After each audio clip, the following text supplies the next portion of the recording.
this year, the lowest scoring offense in all of football. The biggest surprise to me has been that Russell Wilson and the receivers just not on the same page. And they've had opportunities for even more big plays, and some of which they've been able to hit because they've got good skill guys on the outside who can create some real damage. Now, the key in this ball game, when you look at the Los Angeles Chargers, has been their run defense, and that's going to go a long way in helping Russell Wilson. I think that's paramount that they get that goal tonight. So the Chargers have climbed out of a little hole. They're coming off a win on Sunday on the road in Cleveland. They've really gone through a lot of injuries already in the season. They're again without Keenan Allen, and there's a lot to like about this LA Chargers, especially there really is. And of course, the cornerstone of all of it is Justin Herbert, and he's done a lot of good things. And he too is one of those guys who's playing injured. He's got the rib cartilage injury that he suffered in week 2, and he continues to play through it. It's slowly gotten better. You mentioned Keenan Allen and him not having been out there for the last 4 games, but Mike Williams, a veteran wide receiver, and when they've needed him to step up this year, he has been able to do that. Now, last week in that win against Cleveland, I thought Joe Lombardi was outstanding in the way that he called that game, handling 2 edge rushers and being able to run the ball and being able to help some young offensive linemen, particularly the left tackle who's a rookie. So I think a similar game plan will be in store for tonight, because as we've seen this year, Denver's offense may be in disarray, but that defense is real good. Yeah, that's really the other part of it. Everybody's talking about Russell Wilson, the offense. The defense has been outstanding. Number 3 defense in the NFL. Still to come. Wayne Johnson, the Rock, sets the table for tonight's AFC West matchup. Make sure to check it out as we go to the line round. Rated PG-13 in theaters this Friday.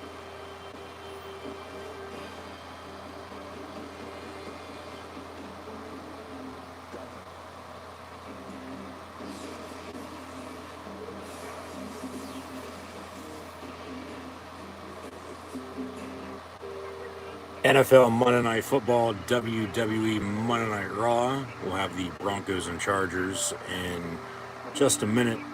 But in the meantime, on Monday Night Raw, we kick off the show with Bobby Lashley calling out the Beast Incarnate, Brock Lesnar, who returned last week.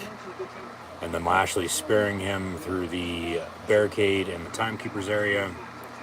And then also throwing him straight through the announce table. So they're going to escort him out as he stands tall over Lesnar a week after his return. So they're even in that category because Brock beat him up last week. Big Bobby Lashley just did the same to the Beast right now to kick off Raw. Also tonight on Monday Night Raw, we will see the United States Championship defended, as Seth frickin' Rollins will go one-on-one with the original bro Matt Riddle. Walk with Elias. We all know what WWE stands for, and it's just that. As the Drifter is back after about a 2-month hiatus, following, of course, the Ezekiel shit. As Ezekiel debuted on the Raw after Mania, that lasted a good 4 months. Of course, Triple H takes over, and Zeke's no more. He's back to Elias. We'll walk with him tonight. In his return, we'll see what they have in store for him. The Dexter Lumis Miz feud that's been ongoing for a little while now too. They'll have a match finally here tonight on Raw. I would think either that or the U.S. title is going to main event the show. We'll see what they have in store for the women, along with the OC, the club, with Styles, and then of course Gallows and Anderson returning last week as Monday Night Raw last week on their so-called, in quote, season premiere. That show was damn good. The SmackDown prior to that and Extreme Rules last weekend were top-notch as well. We had SmackDown the other night. Here we are, Monday Night Raw this evening. But Monday Night Football in the meantime. Broncos, Chargers. Honestly, whoever does less stupid shit is going to win tonight's game. Talk about analytics and going for it on fourth down, and you don't need to. We'll see how much that comes into a play here tonight with these two head coaches that seemingly do that more than they should. Both teams, I would hope, are going to try to establish a running game with Melvin Gordon and Austin Eckler. There's been injuries, though, as Lou Salters from We Are Penn State, former Lady Line basketball player, gives an update on the sideline as Joe Buck, Troy Aikman, and Hurd will be on the call on ESPN here tonight. But, yeah, the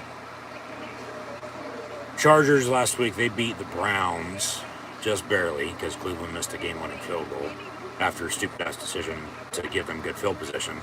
Because of the analytics, they went for it, didn't get it, and then, they just lucked out because Cleveland missed the kick. Whereas Denver, they lost at home a week and a half ago on a Thursday night in primetime once again here tonight as well for about half of the total games they've now played this season, as they've played actually a little bit more than that. You think about it. It's the fourth primetime game for the Broncos this year. They played on Monday night week 1, played at home on a Sunday night, played at home on a Thursday night. They're 1-2 in those games with the lone win by 1 point against the 49ers, 11-10. Of course, they lost at Seattle in Russ's return. Of course, he has to cook, has to ride in Broncos country out in LA tonight against the division rival and the Chargers, the Bolts, as both teams take the field. But they also lost in a shit show a week and a half ago on Thursday night against the Colts. Indy above 500 with a win yesterday. Coming up at halftime as always, we'll have first half stats and scores and see what happened this week in the NFL. Preview next week. Talk some college football in the meantime too. But back from break on Monday Night Raw, showing a recap of Brock Lesnar coming out and attacking Lashley, but then Lashley putting him down, spear through the barricade in the timekeeper's area, and then put him through the announce table. So they're gonna have a match.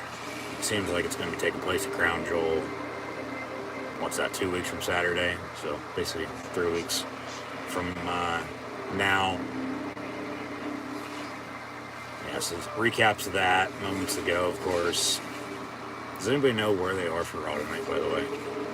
Because I feel they're in the Midwest somewhere for whatever reason is. We got, of course, the new broadcast team of Kevin, Dan Patrick, and Corey Graves for Raw. We'll be on the call tonight.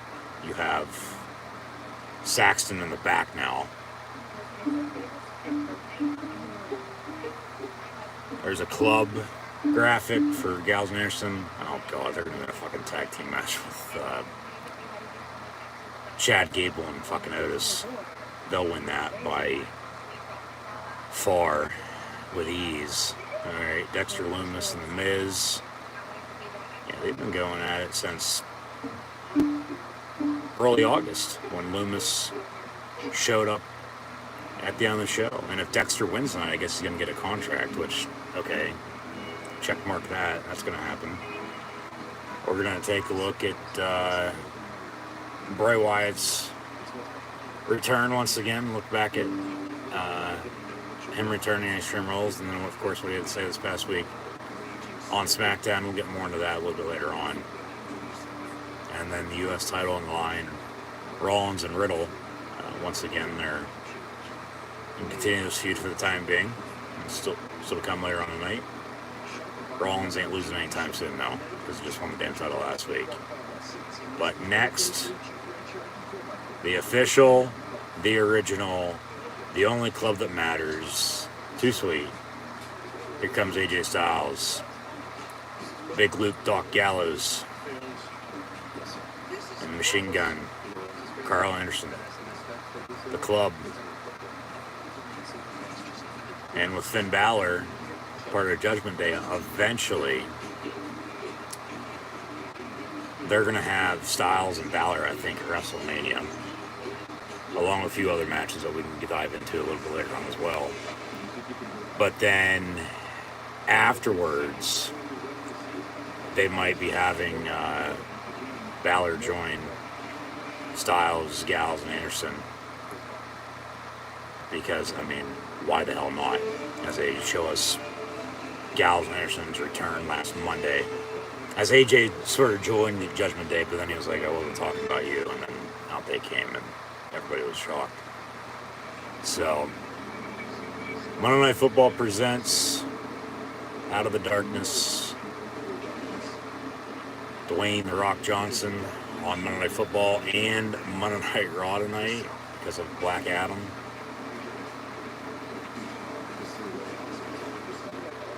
So we see some Broncos running, and then the car as well. So let's ride. Broncos country, as Russell Wilson likes to say, but hasn't been pretty so far. And bright lights, of course, the Chargers might have a few Broncos running wild in a thunderstorm with some lightning bolts on Monday Night Football, to say the least, if these offenses can get going. If not, it might be a shit show, because you think about it, Broncos defense is good. Their offense, though, it's like, to an extent they can move the football, but, you know, they're 2-3, LA's 3-2, you know, haven't been able to win those close games. The Chargers, in the meantime, even with the Broncos, you know, what team's showing up tonight for both of these guys, all right? Like, we'll know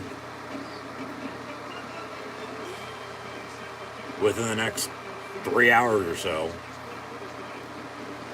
but no rain delay inside of SoFi Stadium tonight on Monday Night Football in an AFC West battle. It'll be Russell Wilson and Justin Herbert. No, but close games. You know, Denver hasn't been able to win those. Whether it's been a prime time or not. Their 2 wins are against Houston and San Francisco. Okay? Niners aren't that bad, but Houston's one of the worst teams in the fucking league, and they only won by 7. Chargers are always in a close game, it seems like. So, with that being said, I don't know what to expect tonight. I don't. Which, yeah, might sound a little surprising, but I have no idea what the hell's going to happen. You know, these two teams could come out and might have a shootout on our hands, which I highly doubt. But I think it's going to be, you know, probably first to 20 points wins this game. Low-scoring, you know, defense showdown with as good as these defenses are. But then, what team for both of these guys, as mentioned, is going to show up, especially on offense? Because if they can get rolling, both of them, watch out. Touchback on the kick as Denver kicks off, so 1st and 10 LA from the 25. Here comes Justin Herbert. But yeah, they've battled some injuries. Herbert took a big shot at Kansas City a month ago, has played through it. Russell actually had minor surgery after the Colt game a week and a half ago, and he's going to play tonight. So we start off 1st and 10 from the 25. Herbert looking to throw a deep ball down the far sideline. That's pass interference. Thank you. Jesus Christ. Can't hold on to him like that and drag him down on the ground right in front of the ref, and I don't expect to get a foul called against you. So automatic first down for the Charger offense. As tag team match on Raw. Got the club and the Alpha Academy. It's a spot foul, automatic first down, so that's a big penalty to start off. And ball should be spotted around midfield. So rather than a 15-yard penalty, about a 20, 25-yard penalty. See officially they spotted that because he was holding for a little bit. Shit, out past midfield in Bronco territory at the 45. So under center, handoff Eckler, trying to establish a running game. 8 yards for number 30, who in prime time, when they're playing at home, seems to have good games and seems to find the end zone. So keep an eye on Austin Eckler tonight for the Chargers. But Herbert's got to make plays. Russell Wilson's going to have to make plays. We'll see who steps up. Because if you don't step up, you're going to get stepped on. And as Herbert rolls out, throws out of bounds, incomplete. So he's going to be 0 for 1. Eckler has an 8-yard carry. Of course, the 30-yard penalty on the PI.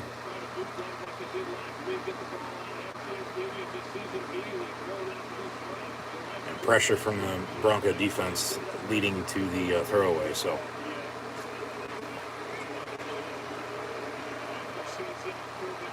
could be a dogfight to the end. Could be a damn good game, Just, it's going to depend on a pass incomplete on 3rd down. So they get the penalty, but they're going to have to punt on 4th and 2. But knowing the Chargers, they might fucking go for it. Offense staying out there for the time being, 45-yard line. Jesus Christ. You have no momentum. You have nothing. You punt. You get a big penalty, but then you have nothing to show for it. You're going to go for this? Well, I hope you don't get it. I think Brandon Staley is one of the NFL coaches right now. I've been saying it for the past few weeks. Trips in a bunch near side. 4th and 2 from 37. That's going to get fired at the end of the year. Deflected pass caught 1st down, luckily.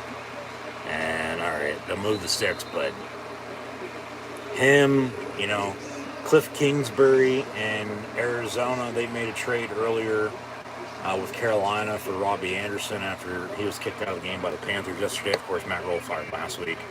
And then Carolina trades his former Temple receiver who got drafted by the Jets and then, of course, signed in free agency a couple years ago and Rule took over in Charlotte.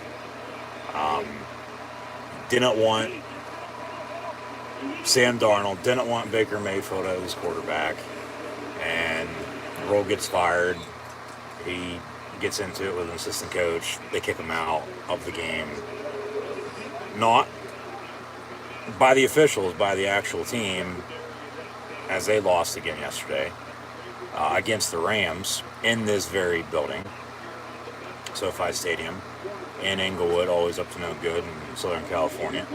Of course, which hosted the Super Bowl this past February, but then they dealt him to Arizona, so I doubt he even made the trip back. He probably just, went from LA to Phoenix, but Herbert looking to throw, incomplete, got another 3rd down coming up. So, commercial break on Raw. They promote, of course, on USA Network for NBC, Sunday Football next week. Steelers, Dolphins, I'll have live watch-along reactions over on YouTube. Then, so be sure to tune in Monday Night Football next week, I do believe, and we'll look ahead to the schedule a little bit later on. It's Bears-Patriots. So, next week in the college football, I'll have one live watch-along reaction stream. Likewise in the NFL as well for Penn State, Pittsburgh Steelers, and that'll be it. And then we'll get into the end of the month. But yeah, I honestly think that's a false start, maybe encouragement. The cause movement, see what they call here on the penalty. No, but I think Brandon Staley is going to get fired, especially if they record-wise are, staying where they've been at 500. They say false start, 5 yards, or we put it down. Not necessarily improving. He's been there a couple years now, and the same old, and he's doing stupid shit like this. And he's arguing with the ref now because of that foul, but what can he do? Kingsbury in Arizona, questionable play calling. He did say though, better or worse, basically, if it's going to help him win, he'd be okay giving up play calling duties. Of course, Staley was a assistant under Sean McVay with the Rams, and then he got the Charger job. But I think they need somebody for Justin Herbert. Herbert, in the meantime, going to go deep in the end zone, incomplete. No, it's another pass interference. No flag. All right, 4th down, and they'll kick it. Here comes a field goal, 4th and 16. That's a penalty. Yeah. These refs, man, I tell you what, it's just not this game, it's every game anymore. Yeah, that's defensive pass interference getting on the Broncos, and they luck out on that one. First play of the game, okay, they threw it, but not there. They'll punt, actually, because they're right around the 40, not the 35, where I thought they were. It'd still be a long-ass field goal, but why don't you go for it? You go for it on 4th down all fucking time. Why don't you go for it there? If you think you're going to get it. Fair catch in the 4th, 20. 1st and 10 Broncos and Russell Wilson. We'll see if he cooks it up or not on offense here in a minute. But on the topic of coaches getting fired potentially here, I know we're only in week 6. Chargers do get a first down after a penalty, do get a first down after going for it on 4th and 2, but then, penalty didn't go their way, another penalty didn't go their way, and they have to punt. So Bronco ball, 1st and 10. Club celebrating in the ring after a tag team win, but in the meantime, here comes the Judgment Day. Here comes the Prince, Finn Balor. You would have to think, at least in the AFC,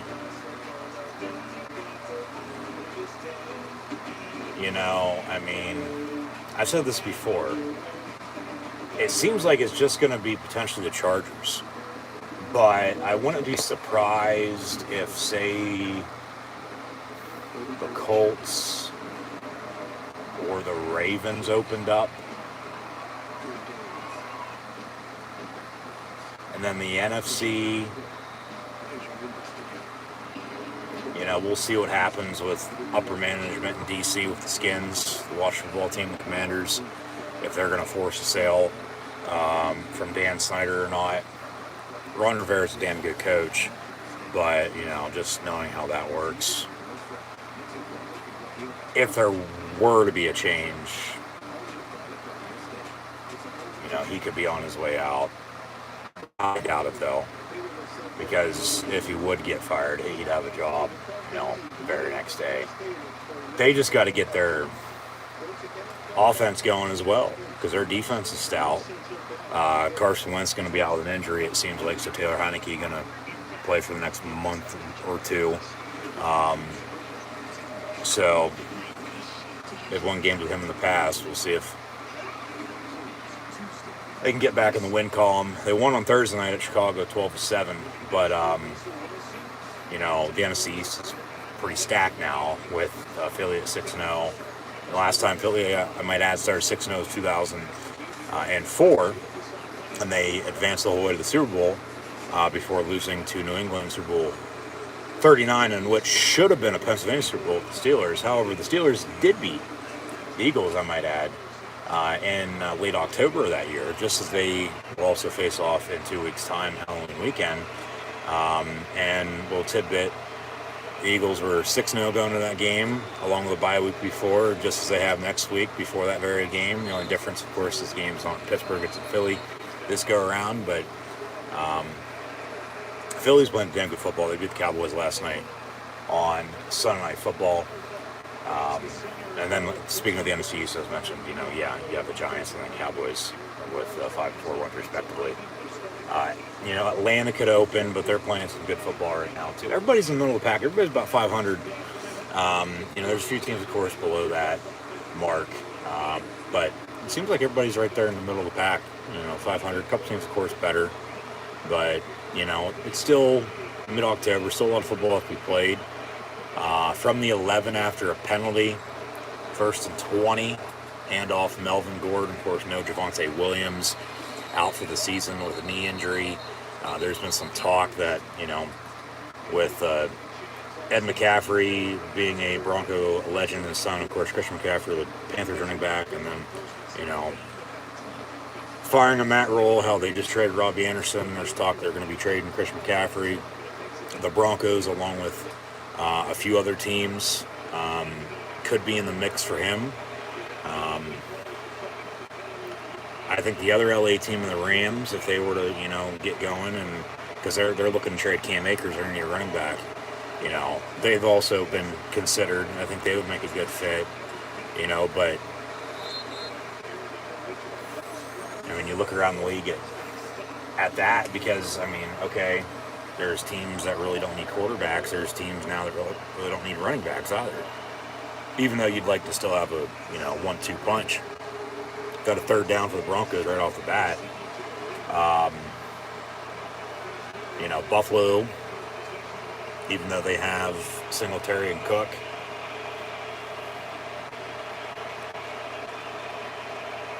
he played at Stanford, so I don't know if he'd want to go back out west. Got a late whistle as Wilson's going to go on the sack, but flagged on the play, so they'll blow that play dead.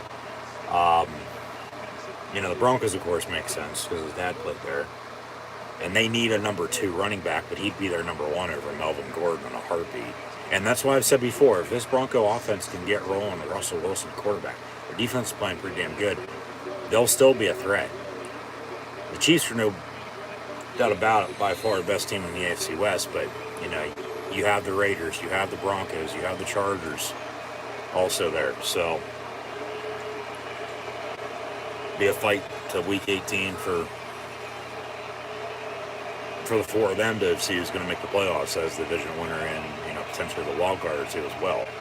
But a third down and 14 officially from the 17 empty set, 5 wide. Wilson going to throw and incomplete. There's a flag. So they'll get a defensive pass interference now on the Chargers. So, yeah, 1 apiece. They missed 1, though. This Bronco drive, in the meantime, will continue. That should also be a spot foul and first down. Yeah, that's interference on the defense. Yeah, another spot foul, automatic first down. So Broncos keep the football for the time being. Real quick about coaches before I forget. Like I said, potentially a few in the AFC, maybe right now 1, 2 in the NFC. But then McCaffrey, Buffalo.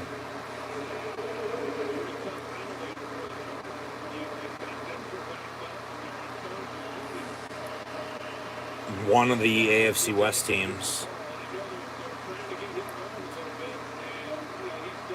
Imagine him in Philly, though, with their rushing attack.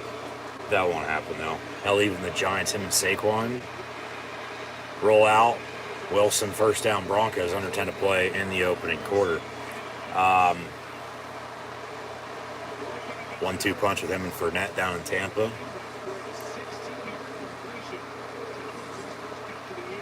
Even Green Bay with him and Aaron Jones. They have A.J. Dillon now. That's what I said. There's teams that, there's a time, okay, they needed quarterbacks. Now nobody really does. Same thing with running backs, it seems like. And we got some movement with wide receivers. That pass caught by the tight end, be second down. But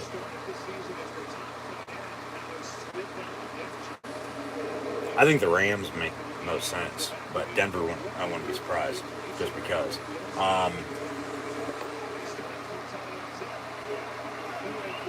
Now a second down and about 3. Out of the gun is Wilson. Thanks for tuning in and listening. And Russ going to hand off about 1.5 yards, maybe 2 if he's lucky enough. They can't have Melvin Gordon go down with an injury, of course. They're already down Javonte Williams. And, with them, they were balanced at least, 40, 45, 50 yards on the ground, but then all-purpose total touch, they'd get the ball to the backfield as well. And that's what, if they can get rolling on offense, if he can cook. Just watch out for Denver. Because we saw it in Tampa when they got Brady, and we saw it last year in LA when they got Stafford. New quarterbacks in their first year. There's a few other teams, of course, this year as well have new quarterbacks for the first time. in their first year as well, but they, went on to win the Super Bowl. So, of course, Super Bowl 57 ain't going to be in Denver, but it's just a little south in Glendale, Arizona. So, got some decent backup quarterback play going on right now across the league, too, to be honest with you. But, like I said, everybody is middle of the pack. It's week 6. They are in the Midwest for WWE Monday Night Raw in OKC. They'll be in Holy Toledo, Holy Schnikes on Friday for SmackDown. And then continue to build, of course, towards WWE Crown Jewel. They take a commercial break, but we'll get back to the action momentarily. Commercial break actually on both as Denver hits a 51-yard field goal. So Broncos up 3-0. Chargers probably should have some points as well, but they had to punt. Both teams seemed like they were able to move the football there a little bit, no doubt about it. But still a lot of football to be played, no doubt about it as well. So, we'll see what gives as always. I'm sure something will. But 3-0 Denver here midway through the opening quarter as we watch NFL Monday Night Football and WWE Monday Night Raw. Thanks for tuning in and listening. As always, I'm your host, Encyclopedia Sports, Cohen Luke 96. Be sure to like, follow, and subscribe on social media. Links in the description below. Check out Facebook, Twitter, Instagram. Hit that red subscribe button, notification bell next to it right here on YouTube. Thumbs up button if you're enjoying. Thumbs up button if you want the Broncos or Chargers to win. Along with WWE and professional wrestling in general to continue to be great. Hit that thumbs up button, share hashtag NFL, hashtag Monday Night Football, hashtag Broncos, hashtag Broncos Country, hashtag Chargers, hashtag Bold Up, hashtag DEN for Denver versus LAC for the LA Chargers that used to be in San Diego. Hashtag WWE, hashtag WWE Raw, as Mr. Nickname as I like to call him, the new WWE United States Champion, Seth frickin' Rollins, will burn it down. Looks like he's going to come out and cut a promo before his match later on tonight as he's in full suit and tie. But, be sure to share on social media using, honestly, whatever the hell hashtag you want to use. You can also hashtag that for the hell of it. But chat questions and comments, super chat, super stickers, super like, super thanks. Always greatly appreciated as well as Denver will kick off here up 3-0 with 7:20 officially to play in this opening quarter. So they'll get the ball back and they'll return from the 2-yard line. And I'll pass the 20, 25 to the 30, first and 10 Chargers. So we'll see what Rollins has to say. Basically all year,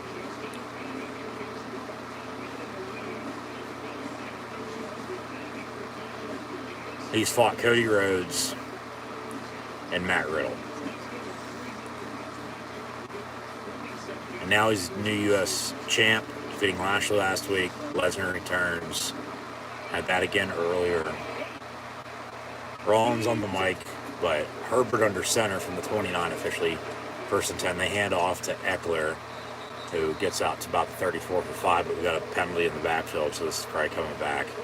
Holding 10 yards, I'll replay it down. So it seems like here tonight on Monday Night Football, there's been a penalty on every single play.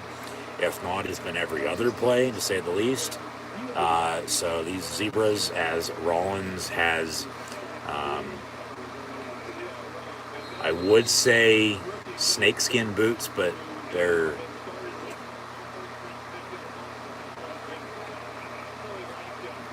not even zebra fur or zebra skin. I think they are snakeskin boots, but they just are painted up as stripes, as he hates football, of course. The Bears lost again to kick off Week 6 on Thursday night. Him and Becky were in attendance. And now in the ring on Raw, and he'll defend the title later on, but trips in a bunch near side from the 28, second down. Herbert looking to throw, gets hit as he throws it, ball comes out. They say incomplete. All hell's broken loose, so they go after it as Denver gets to him, and yeah, nice big hit. Would have been a strip sack, but he did look like he was throwing it, so they say incomplete.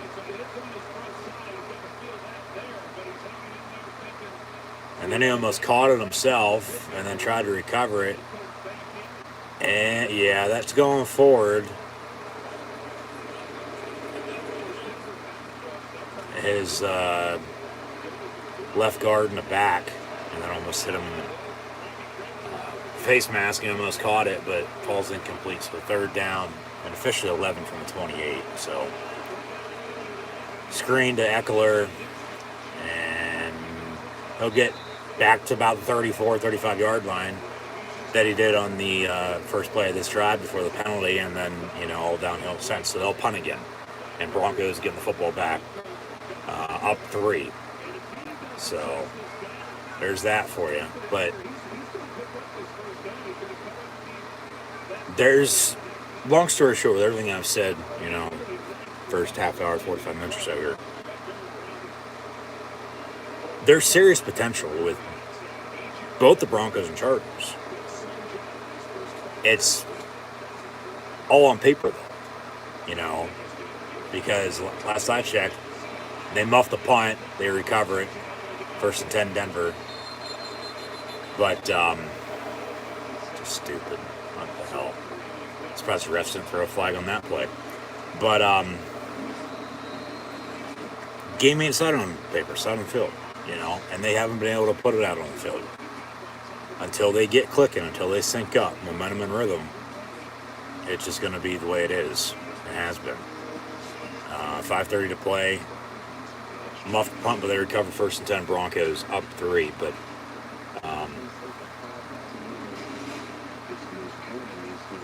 no doubt about it, especially if I'm a Bronco fan, which I'm not, but I got to be so frustrated. Like, you trade for Russell, who played his whole entire career in Seattle, got the Seahawks, made the playoffs every year except last year, and then he won it out, and they trade his ass, and whatever you want to call it, with Go Hawks, let's ride, the positivity, if you will, as for whatever fucking reason, Mustafa Ali's coming out with Seth frickin' Rollins on Monday Night Raw. Alright. I'm sure he's a Bear fan, so 2 Bear fans gonna have a open mic night on Raw. Haven't seen him in quite a while, but Triple H now in charge, and hell, if Rollins would drop the U.S. title, which I don't see that happening, Ali could be a challenger for, even him if he holds on to it, but then Riddle. But back to what I was saying about, potential WrestleMania matches, you look at the roster, you're going to get Reigns and Rock for the Undisputed Universal Heavyweight Championship, it looks like. And if not, be a basic singles match. Whatever it's for or not, Reigns needs to win. I've been saying this for I don't know how long now at this point, because it's his build to this point and where you pushed him at. Then you have him lose to Dwayne "The Rock" Johnson. You look back on it, and what was the fucking point? Reigns needs to beat Rock. The other one is if Orton returns, say at the Royal Rumble, you get an RK Bro match with him and Matt Riddle. You'll have Rey Mysterio go up one-on-one against his son and Dominic, even though he's on SmackDown right now. Of course, it sort of prolongs the feud, gives him some breathing room to go away from it for the time being with the club and the Judgment Day going at it, and then you go back to it at a later date on the road to WrestleMania, and then you have Rey and Dom. at the show of shows in this very stadium I'm at on Monday Night Football at SoFi Stadium in LA come next April before WrestleMania 40 will be at the Link, home of the Eagles in Philly, where Sunday Night Football was at last night. So, connect football and wrestling as Ali takes off Rollins' sunglasses. I guess he likes wearing them at night, and he's like starstruck, like jaw dropped, like, what the hell did you just do, dude? So, seems like you're going to push Ali, see if it works. He's sort of the Bubba Wallace, if you will, the WWE. From the 22, 3rd and 4, though, for Denver. In the flat, caught, first down. All right. But, no, the others, as I said earlier, would be AJ Styles and Finn Balor. But then, speaking of Seth Rollins as United States champion, and you have him win it over Lashley, you get Lashley Lesnar, Crown Jewel. Day one seems to be canceled. They're not going to have a pay-per-view on New Year's Day this year, even though they've been promoting it and selling tickets. That ain't going to happen for the time being, it seems like. So we got Crown Jewel coming up, and then Survivor Series, and then nothing in December, and then late January, the Royal Rumble on the road to WrestleMania. But then that also gives them, unless they want to add in, something, gives them some breathing room to, space it out, and less is more sometimes. But you'll have Cody Rhodes returning. Seth Rollins, Cody Rhodes for the U.S. title at WrestleMania next year, and then that's when you have Rollins drop the title to the American Nightmare. Said all this a little bit last week. I don't know if I added in a match or two. I don't think I did, because that's the 5 I talked about then. Just brought it up again. But pass complete to Hamler from Nittany Lion, now Bronco. And he gets struck in the backfield. Lost 3, 3rd and long. So, Rollins and Ali go at it ringside after the promo. But Rollins still defending against Matt Riddle later on tonight. Damn, that had to hurt. Face first into the ring post. And it didn't look like he,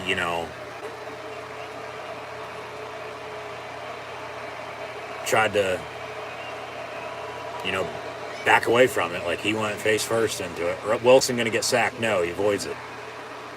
And pass completed the 42. Jerry Jeudy off to the races inside the 45 down to the 40, 1st and 10. JBL pulling up backstage at Raw in his Hook'em Horns limo. And they fade to black and go commercial break. Remember, JBL, I don't know how long ago it was now, but invited Baron Corbin for a ride, and neither have been seen since. So we'll see what they have in store for them when we return. But, Corbin's one of those guys that, can do it all, regardless of the gimmick. Wide open on the wheel route. Broncos country, let's ride. They're starting to click now on Monday Night Football. Week 6. It's taken them a little while, but a 39-yard touchdown. And a touchdown, so 9-0, extra point to come. How do you let him get that open? Oh my God. Yeah, he just ran right down the field. Did hold back the block a little bit, but he just kept going. He's wide ass open, so Wilson finds him and he's in the end zone. Touchdown. Yeah, they're starting to roll now. Still early though, 1:49 to play in the opening quarter, but Denver's up in 10-0 at LA. So this is what they've been wanting to see the first month and a half of the year, but it's taken until now to get going. That's what I said, just watch out. If they can get going like this on offense, and they're consistent at it, just watch. Denver will, at this point, start to surprise some people, because I'm sure people have already wrote him off, but this is everything everybody was talking about all offseason after, Wilson gets traded, and then you know, okay, from the start of the year until now, it just hasn't been what everybody thought it'd be. But that's just, you know, how shit goes sometimes. So, yeah, Bears-Patriots is next week on Monday Football. They advertise the Manning cast returning next week, as Peyton's been smoking cigars since Saturday night. They should have him dive into the Tennessee River on Peyton's Places and look for the fucking field goal post. That would be gold. No, but as we hit a commercial break on both Monday Football and Monday Night Raw, of course, I just want to say thanks for tuning in and listening, but they might be writing off Ali for all we know, though, too. Maybe put him on SmackDown like just the Rey Mysterio. We'll see what's next. Went from Lesnar Lashley to the tag team match to the Club and Judgment Day segment. A recap of Rollins to win the U.S. title, and then with what just happened there with him and Ali, still has to face Riddle tonight, defending the title in the process. So, you know, we'll see what happens here, but meantime, yeah. Denver's up 10-0. Chargers had 2 drives. Went for it on 4th and 2, got it. But they still had to punt anyway. Seen a lot of penalties tonight, which is never a good thing. Like, these resting to get their damn head out of their ass and let these players play. They need a kickstart. Call up Nikki Sixx and see how he did that to write the song, and maybe the Chargers, along with the Broncos country, let's ride, and get going. You know, for all we know, I don't know. But Bailey and Damage Control coming out on Raw, so see what they have in store for them after she lost to Bianca in the Raw Women's title match at Extreme Rules. Of course, Dakota and Io are still your women's tag champs, but yeah, a lot of penalties. If it's a penalty, call it. If it's not, don't. It does seem like there have been a ton of penalties, and they have been throwing them, and rightfully so. So they are letting them play, but it seems like they are throwing the obvious fouls, but they've also missed a few. So Broncos with a field goal drive and then a touchdown drive. Herbert with a sidearm complete for 3, but nowhere to go, so 2nd and 7. But if Denver can, you know, keep it up, you're putting the pressure on the Chargers.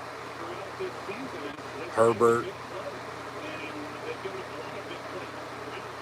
of course, battling injury, still playing through it. You know, seems fine. Wilson had surgery after the Colt game was mentioned. He seems to be playing fine, though. And their defense is, you know, as good as it's been. You know, they traded for Russell Wilson because they've gone through 10-plus quarterbacks since Peyton Manning retired. And you got to have a quarterback in order to win. It's a quarterback-driven league. And Russell Wilson's shown, you know, he can be the guy. I mean, he was the guy in Seattle for as long as he was, for God's sakes. Here comes Candice LeRae with her Pixie Poison. Let's see what they have in store for her tonight, along with Johnny Wrestling, Johnny Gargano. That pass complete to Donald Palmer. First down, Chargers out past midfield, but that'll do it for the opening quarter, it looks like. So 10-0 Broncos at the end of 1 here tonight on Monday Football. Here comes Bianca Belair. I think we're getting a tag team match with Bailey on commentary, Dakota and Io versus Candice and Bianca. Yeah, that's what it looks like. So women's tag match next. And then still to come as they advertised the OC tag match, that's happened. You know, Lesnar's return. They had that at the start of the show. Main event looks like it'll be Rollins and Riddle for the U.S. title. But then we'll have Elias' return. And then Dexter Lumis and The Miz in singles action. We just saw right before break, remember, also JBL's limo pulling up. And that should be the start of what they're going to do with him and Baron Corbin. So we'll see what happens. But Raw's been pretty good tonight.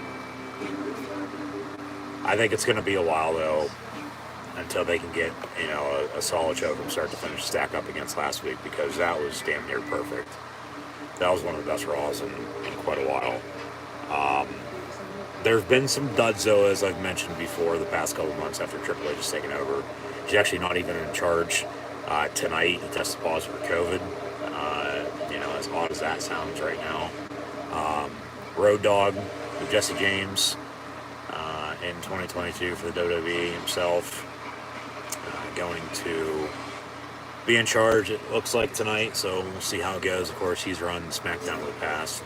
You know, they put on good shows, so Raw should be good tonight. I mean, hell, they already had shit, you know, advertised, and already had a plan to just go off of this, and, like, you know, small, subtle changes, you know, still only a phone call away. Same thing, like we've mentioned before, that, you know, some things it seems like, okay, at a time, right after, you know, Vince had retired, stepped down, and Triple H took over, that, okay, could be very well still be, you know, calling some shots, but, you know, from then on, it, you know, doesn't seem like that's the case. And now next week on Monday Night Football, they're going to promote Belichick, going to surpass George Halas for second most wins all time in NFL history. And then he's only going to be another about 25 away from surpassing Don Shula for most all time. 25 wins for the Patriots without Brady. You know, that's an average of 2.5, 3 years. So that record should be broken by, at the latest, 2025. But tag team match on Raw. We're back to it here on Monday Night Football as we begin the second quarter. 1st and 10. Make it 2nd and 8 after a 2-yard pickup. 14.5 to play in halftime. Chargers got to get going, though, because Denver ain't wasting any time tonight. They're not fucking around. Herbert going to tuck it and run. That's a late hit. No flag. Oh, my God. They're throwing flags for everything else. But then the clear, obvious pass interferences, that's the clear late hit. Nope. Penalty flag staying in the pocket. We're not even reaching for it. Come on. These officials, man.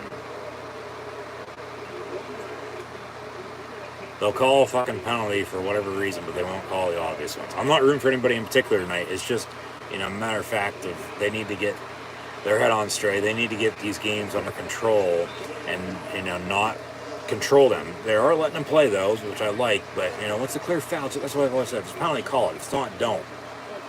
They've missed, I don't know how many penalties now tonight. It's pathetic. But what's going to happen? Nothing. Not a damn thing's going to get done about it. So we can sit here and bitch and complain about it all we want, but it ain't going to do a damn good thing about it. So from the 35, 1st and 10. And fake the give, Herbert. And it'll be caught. Nope. Dropped incomplete. No penalty either. That one's probably a good no call. But, I mean, I wouldn't, you know, be shocked. I wouldn't have been surprised if they would have thrown the flag. He had it and dropped it, and it falls incomplete. He was holding the whole fucking way, though, too, man. These fans, these Chargers have, no doubt about it, a right to be pissed off. As do the Broncos, but more than, you know, no calls have been against the Chargers. You know, so second down. Obviously, the refs have money on Denver tonight, it looks like. Complete, and to the 31 goes Everett.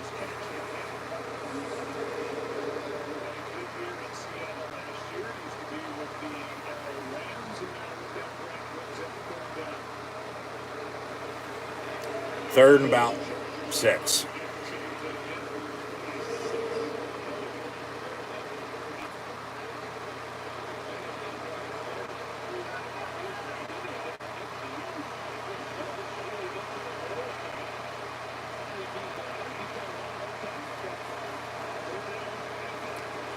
Tight end screen. Everett once again going to get a first down right past Bedford and inside the 25. First and 10 Chargers. See, they're able to move football too. They are. But they have nothing to show for it. And with all the penalties that, been called tonight or not been called tonight, it's still only 10-0. There's still a lot of football to be played. So you just got to continue to play your game, fuck the rest, basically, and, play through it. Handoff on a draw, and about a yard. Number 20 in San Michelle, the former Patriot, who was then traded prior to last season to the Rams, and then he is now a Charger. It's Eckler. They did have Jackson, but he's no longer there. So, as Josh Kelly is, Sonny Michel's, one of their 3 running backs. So, as this tag team match continues, Chargers get officially about 6 yards on that play, so 3rd and 4. 10:50 to play in the first half. They're in field goal range, but 3rd and 6, we'll see if they decide to go for it if they don't get it rather than kick it. They need to get some points on the board, though. They need to, as they have shown some signs of life, they need to, have actually something to show for it, though, on the scoreboard. Because the name of the game is to win. I don't think that's a first down, but that's a good spot for LA. That, by far, a good yard more than where he caught it and then was tackled at. Oh, my God. So now they're, making some makeup calls, if you will. Give the Chargers a big first down there, even though he was a good yard short. So 1st and 10. And handoff, Eckler, nowhere to go. 2nd and 10. Nice senton there by Candace. Trending is hashtag WWE Raw. I'm sure you use that hashtag when you're on social media along with Monday Night Football. Mike Williams for about 8.5, 9. Be 3rd and short again for the Chargers.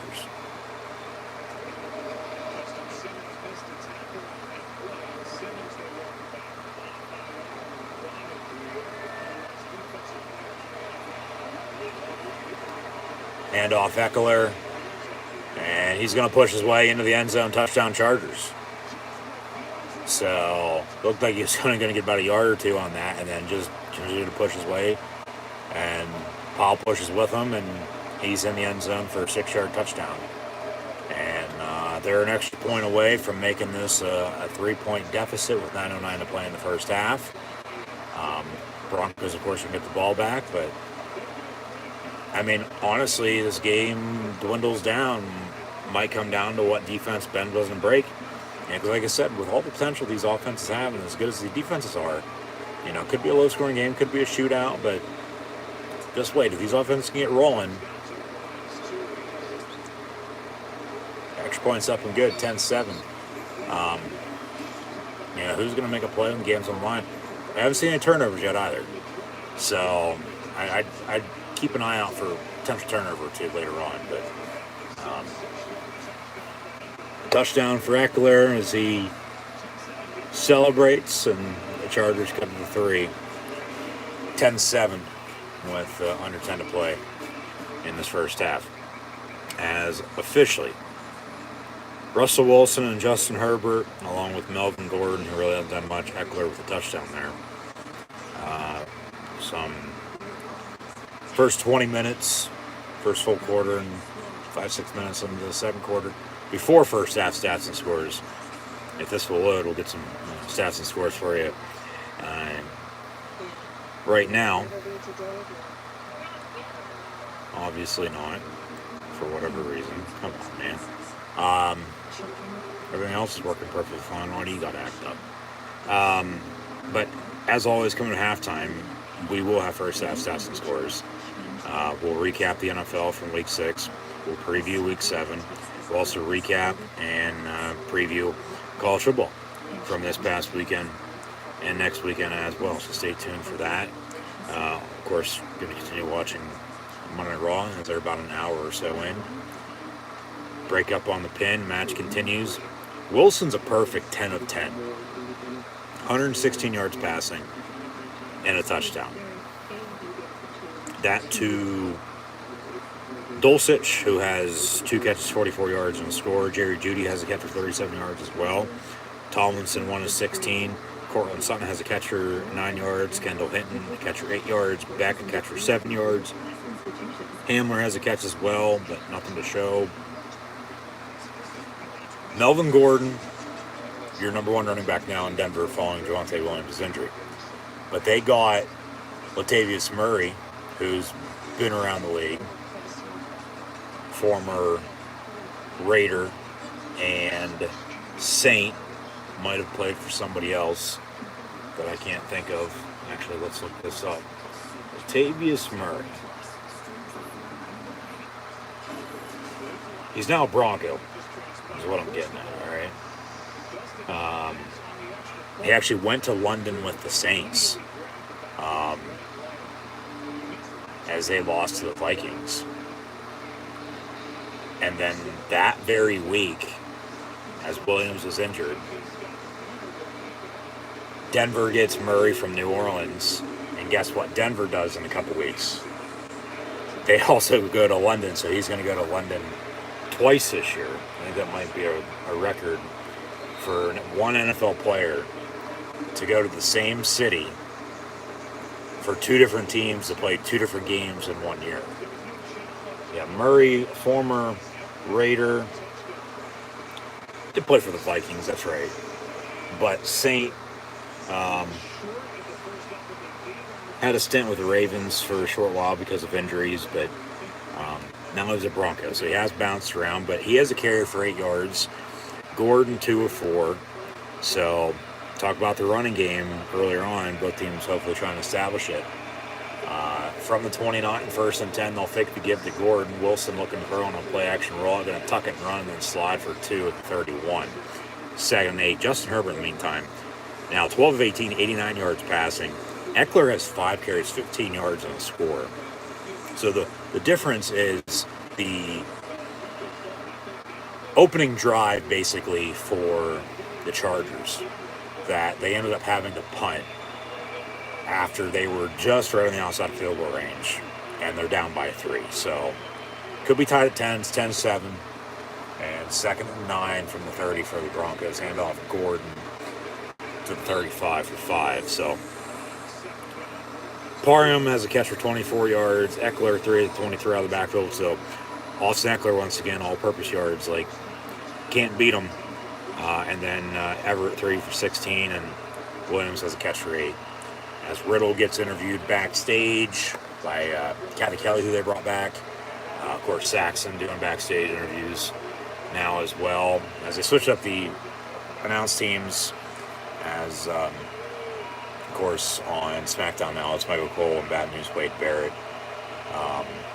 NXT tomorrow night as Vic Joseph and Booker T take over. Breaking news, too, by the way. I haven't said anything yet until now. I will, in fact, be watching and live streaming AEW Dynamite and WWE NXT tomorrow night. So be sure to tune in for that as well. As for the first time in quite a while, and maybe the last time for a while, both AEW and NXT are going to be on the same night. As AEW's on a Tuesday this week. That's tomorrow night. NXT in its normal Tuesday slot. So we'll tune in and watch both of those and see what the hell happens. But as mentioned, Riddle getting interviewed and then talks to Ali, and then Miz gets attacked, it looks like. So you'd have to think Dexter Lumis. He's holding his knee. So hopefully Miz is okay. I met him in the Texas Roadhouse once, but yeah.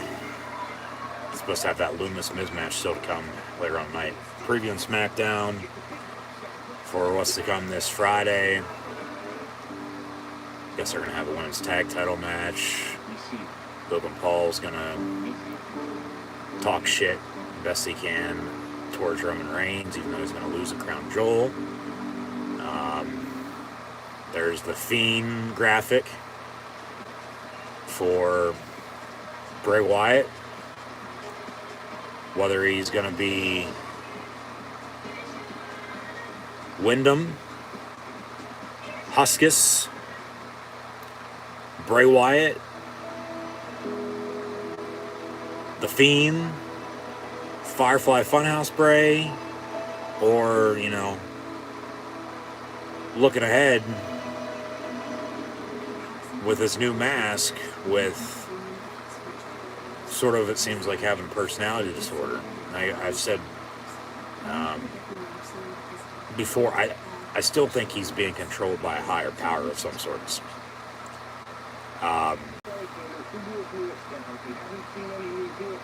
The new mask, we noticed that in a commercial last night.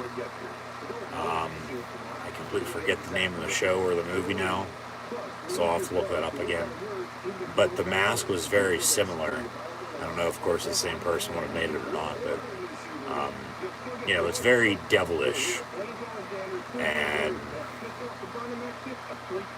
whether it's a personality disorder for Bray, we don't know what we're getting or who we're getting for that matter. It's just going to keep us on the edge of our seat. And of course, we've always been bought into it. They fired him for whatever reason. So-called budget cuts, which is bullshit. They brought him back, though. Which I was extremely happy about, because I've always been a big Bray Wyatt fan. And, now he's back, and I think that's just the exciting part about it, because we don't know what's going to be next for him. What are they going to do, I know people have been saying, and it's true to an extent, like, who are you going to have him face, I mean, honestly, to start off here, they don't really need to have him face anybody. They can just ride the wave of him returning until they, work through some other stuff and, go from there. It does seem like potentially they might have, the Firefly Funhouse come to life, but then the Wyatt 6 might be his 6, personalities, which I think that's more of a likelihood, than not. That's more likely to happen. But, yeah, we'll see what happens. I mean, it's just going to be interesting. We're going to be there to our seat and, return to Extreme Rules and, emotional promo on Friday before he's told to forget the future and forget the past. So take it for what it's worth, but, they have us hooked, and he's got the whole world in the palm of his hand. So I'll leave it at that, but they did say tonight they'd be taking a look back at his return, and also, of course, the promo they cut on SmackDown the other night. But NXT commercial for tomorrow, like I said, we will tune in to that with AEW Dynamite, watch those side by side, and see what happens. But I guess they do have Halloween Havoc coming up this weekend. Won't be watching that. We'll be watching college football, Penn State, Minnesota, and the whiteout. So be sure to tune in on Saturday and Sunday for college football and NFL live watch on Reactions Live here on YouTube. And thanks for tuning in tonight. So first down, make it second down for the Chargers.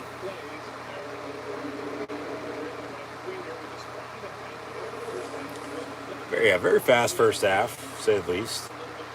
Do like NXT, of course, going back to black and gold, but I still haven't watched it other than one time last month. The 1 year anniversary of them switching. Haven't watched it in over a year. As we get the Judgment Day backstage. All right. It seems like, they're having Cora Jade from NXT teasing feuding with Rhea, teasing joining the Judgment Day, but then if they do a 6-man tag, let alone an 8 mixed tag match, because your 6-man tag is the club with Styles, Gallows, and Anderson, and you have Balor, Priest, and Dom. But then Ray's off doing something else, so Dom can be included in that. But then Rhea's just floating around, Cora now, so we'll see what happens. But the ultimate goal, back to WrestleMania matches I talked about earlier, I think that's where you go. That ball is picked off. There's a flag on the play. They're going to get Denver on a PI. Yeah. He caught it, bobbled it, dropped it. Ball never hit the ground, though. And then Denver picked it off. Hopefully they show a replay of that. But first down because of the penalty, so still Charger football. As we got JBL coming out on Monday Night Raw, getting a very loud ovation.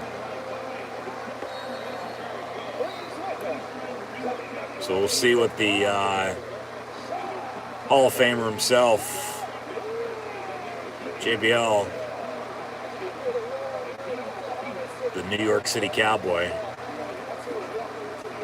has to say. It seems like it's going to be him managing Baron Corbin. When was the last time fucking JBL came out on WWE TV with his own entrance? Alright. He's on the mic. Let's let him talk. JBL chant. They are in Oklahoma City too, so just north of Texas. And there's a Stone Cold Steve Austin lookalike in the crowd too, I might add.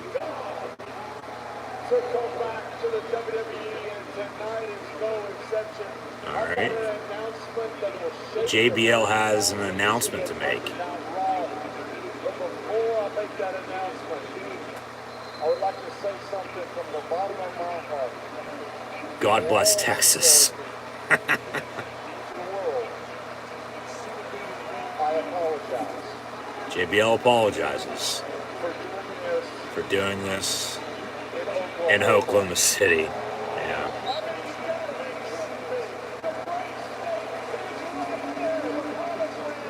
The promised land's just south, down in Texas. So he gets the crowd to cheer for him and then turns on him in a split second.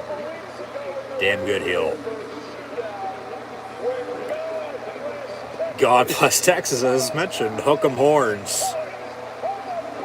Red River rivalry. Texas with 49-0 win a couple weeks ago. Yeah, both are going to the SEC. Yeah, and they're both going to be in the middle of the pack. Oklahoma's probably going to be towards the bottom. Right now, at least. Of course, Lincoln Riley left for USC, so USC now going to join the Big Ten too.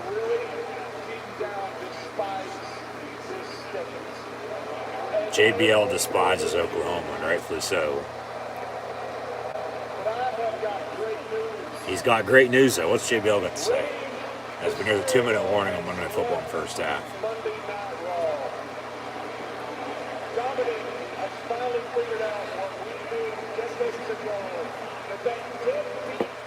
Deadbeat Dad, Rey Mysterio. They're bringing up old school history with JBL and Ray. Ray on SmackDown now. He is ashamed of himself. But that void has created greatest strength. This is a damn good promo by JBL. And I'm talking about this. So all of you, ladies and gentlemen, get on your sweat-hard feet. Get on your feet.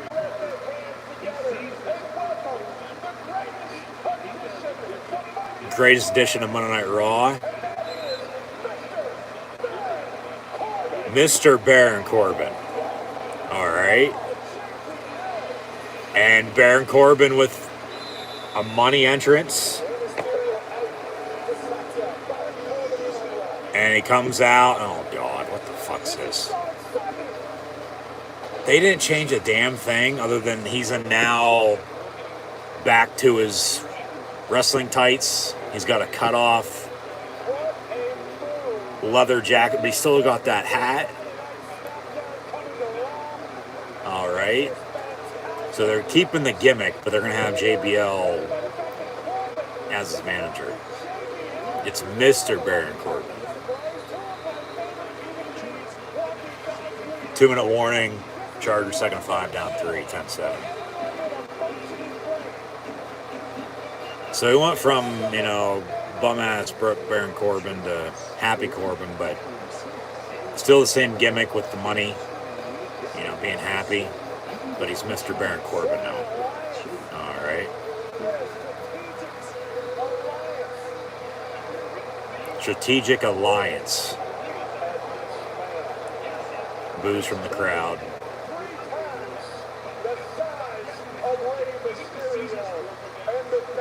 So they're putting down Ray still. Starts tonight. I ask for competition. And what WWE gave Mr. Corbin is a former world champion. A former Money in the Bank winner. Yeah, who's Corbin going to face? Dolph Ziggler stole the show. Oh shit, Ziggler's coming out. They're going to have a match with Ziggler and Corbin. Alright.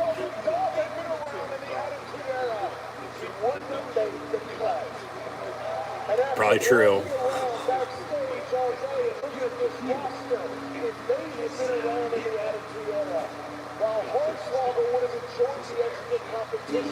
Hornswoggle.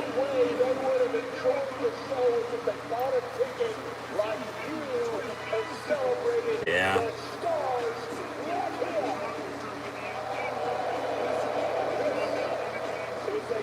JBL saying honestly whatever the hell he wants tonight.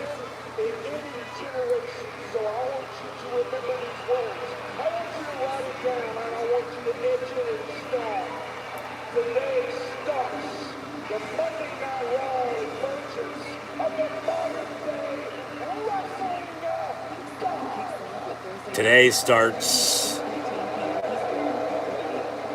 Mr. Baron Corbin as the wrestling god. A modern day one at that. And that's always a long way to Richmond, rolling north on 95. But back from break. 2 minutes to play in this first half. Got a 2nd and 5 for the Chargers.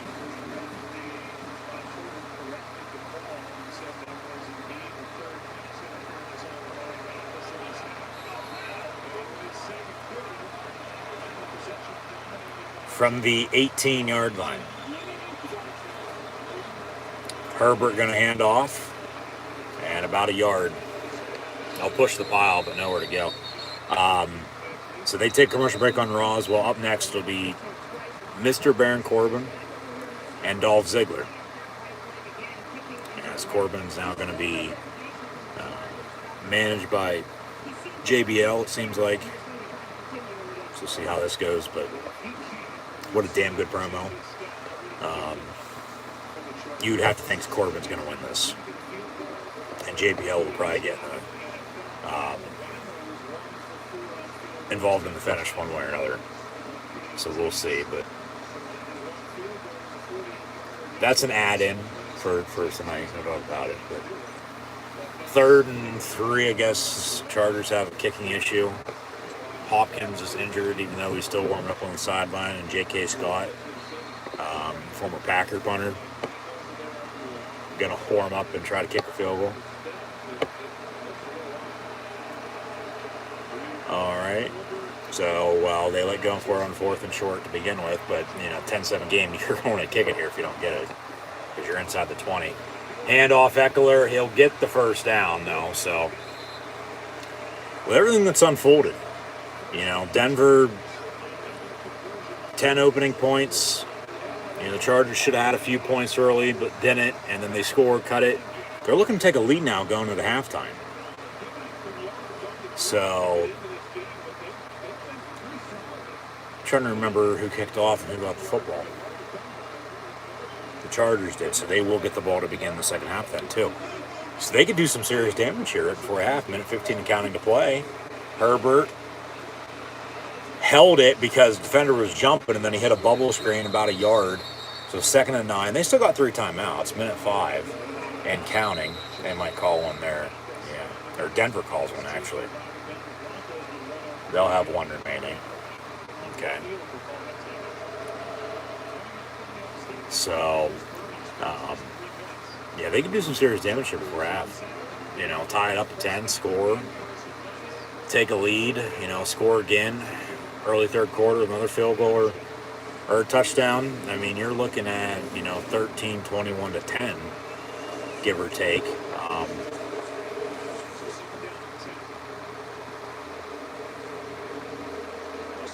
So we'll see if they draw up here. But it seems like from here on out, it's going to be a 3-7-point ball game until the finish. And honestly, what defense is going to bend those a break when the game's on the line? Because even with a fast start by Denver and a slow start by the Chargers, it's sort of flipped script now. Denver sort of, slowed down a little bit. Chargers picked up some steam and, trying to tie this game up, if not take the lead. Herbert going to get sacked, though, back in the 19, so it'll be 3rd and a mile. All right.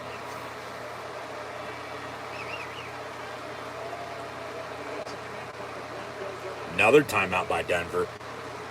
They'll have 1 remaining, or that was their last remaining, excuse me. They have none left now with a minute to play. 3rd down, so, I mean, they don't convert. Chargers can drain this clock to about, 18, 20 seconds, give or take, depending on how long this play takes. And then call a timeout of their own and then kick it, and then Denver gets the ball back, no timeouts, basically no time left. 10, 15 seconds if that to, do something before halftime. If it's, tied at 10 or, they trail or held, maybe even still have a lead. And then at halftime then, but yeah, we'll see. But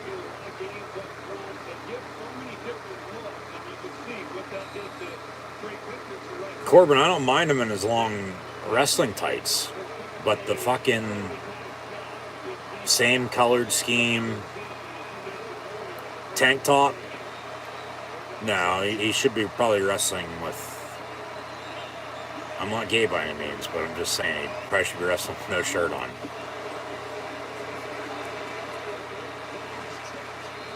It looks basic. It looks like a fucking creative wrestler on a video game. It does have his logo on it, but he's got some black, gold, and burgundy, but they need to change the damn shirt. It's an old school singlet is what it is. So here comes Hopkins for a field goal. They will kick it on 4th down. 37-yard field goal. Was good on the extra point. Must have pulled his hammy. Kicks up in. Good. So it's 10-10, 53 seconds. All right, so Denver lucks out. They got no timeouts. They're going to get the ball back now with some time to do something still before halftime. Then the Chargers get the ball to begin the 3rd quarter. We're tied at 10.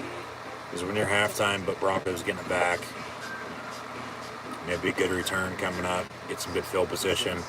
Maybe take a shot or two. Maybe we'll have a Hail Mary to end the half. But 53 seconds to play in this first half. It's 10 apiece with the Broncos and Chargers, with Denver getting the ball back. Herbert now 17 of 24 for $120, Eckler has 20 yards rushing. Wilson, as he was just a minute ago, same stat line. So Denver getting the ball back. It's 10-10.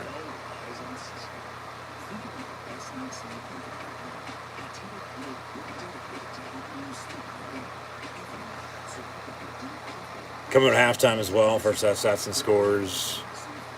Recap NFL Week 6, preview NFL Week 7. Recap college football from this past week, and also preview next week, so stay tuned. But right, been that half bad tonight. It's not as good as last week, but every show is going to be different. You know, like last week was, you know, on paper supposed to be that good, and then they executed it, and it was a good show. You know, tonight's one of your basic Raws, it seems like. And then they'll get Crown Joel 2 weeks from Saturday, and then I'll be at the Raw after that. Crown Joel, I don't know when I'll be watching that officially for Live Watch Long Reactions, even though I will be watching and then streaming. It's going to be probably late that Saturday night, though. Just depends on what time the Penn State game is that Saturday, whether it's at noon or 3:30. Crown Jewel's probably going to be at noon, 1, 2 o'clock Eastern time here that Saturday, November the 5th. So, of course, then NFL action that Sunday, and then, you know, Raw that Monday, and keeping off the videos. They promote college football for this weekend on ABC. Good triple header from start to finish, including the whiteout. Minnesota Penn State from right here in Happy Valley. Squib it, and then it bounces in the end zone. They're going to say touchback. Even though he fielded it in play and then it rolled out of the back end zone, that should be a safety. But they always say touchback on those. So, first and 10 Denver from 25.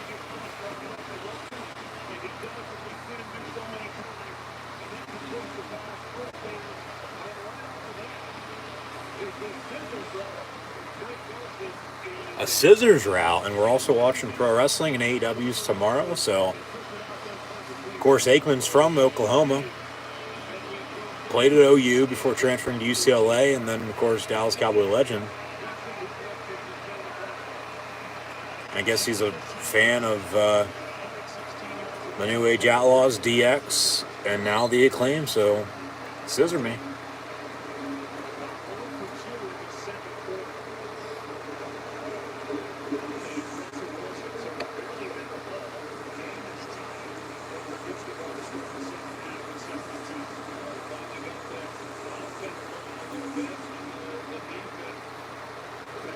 Second and 10. 50 seconds from 25. Denver's receiving second half kick. I thought they kicked off. Obviously not. They, I said that wrong. Wilson going deep. KJ Hamler at the third, wide open. First down Denver. You got to clock it. 40 seconds and counting.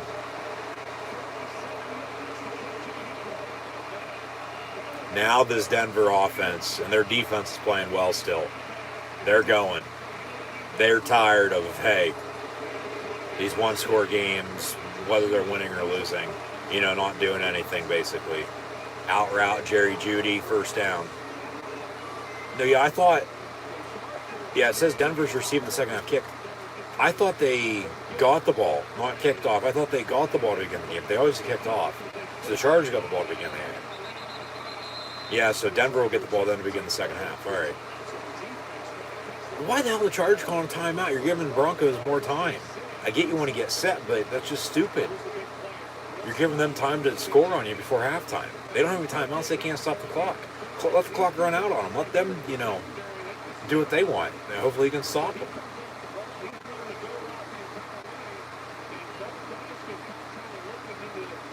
So timeout Chargers. Be first and 10 Broncos, though. After back-to-back first downs.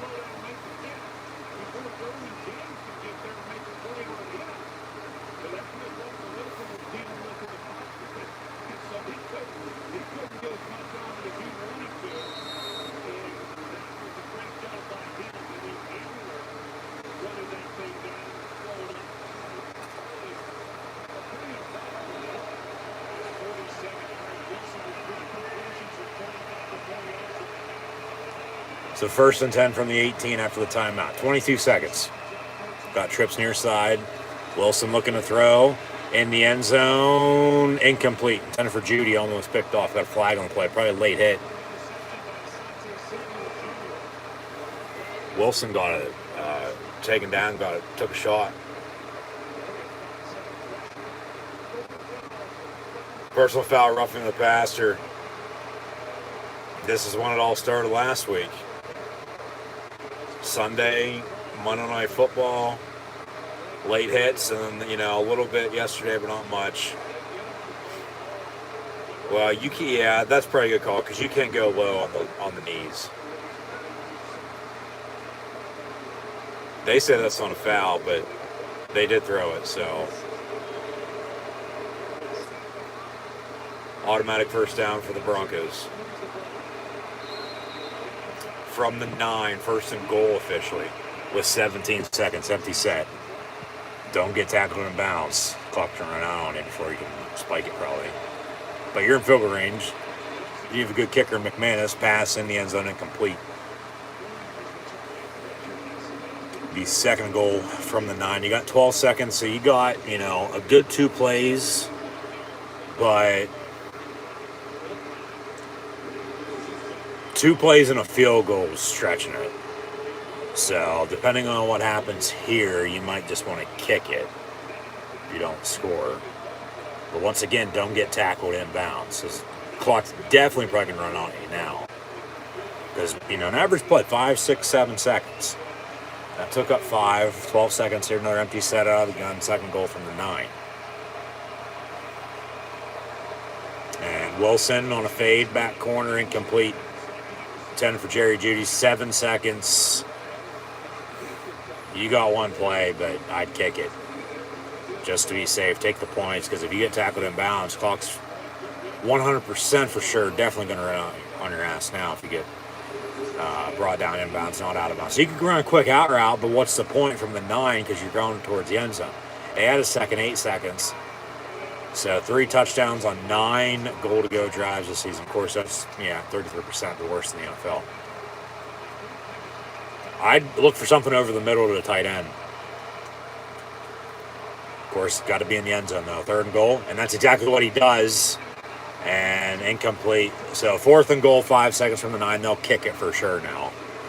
So it'll be about a 19, I'll say 26, 27-yard field goal, give or take. It just depends on if it's 7 or 8 yards. We see both nowadays. It always used to be 7,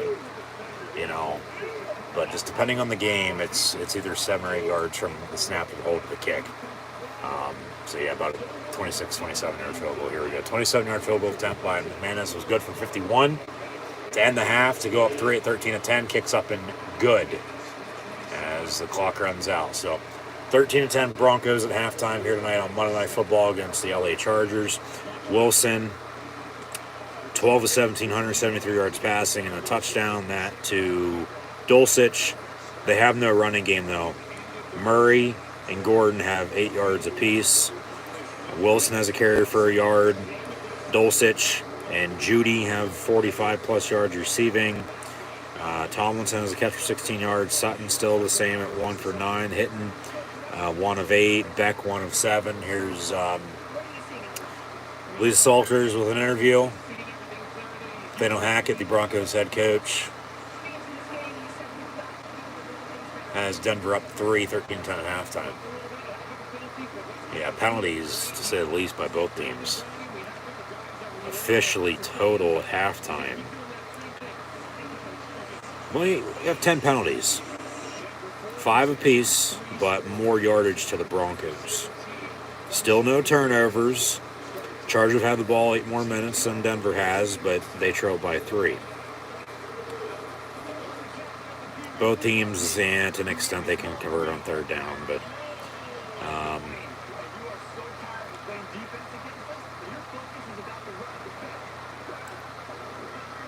Denver at 2 of 5, Chargers 6 of 10, but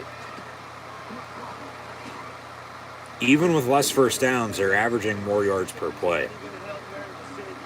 So 13-10, your halftime score on Monday Night Football. Broncos lead the Chargers. And as mentioned, Wilson 12-17, 173 yards and a touchdown.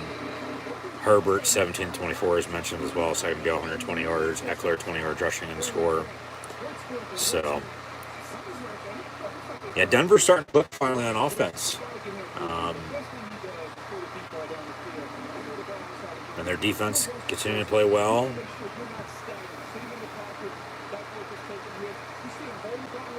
They've been balanced to an extent. They just got to be more consistent at it. And they're starting to click tonight. And why not show out Week 6 finally on Monday Night Football? As Corbin does pick up the win, defeating Dolph Ziggler on Monday Night Raw. So we'll see what they do with him moving forward. But they're going to push him as a heel on Raw with JBL as his manager. They're going to give us Boomer's fastest 3 minutes with everything that happened yesterday. They're saying, we had a few upsets. I mean, you look at it, technically, I guess we did, but, not really that surprised. And if you watch Monday Night Countdown, of course, you would have already saw this segment that they aired at halftime as well. But,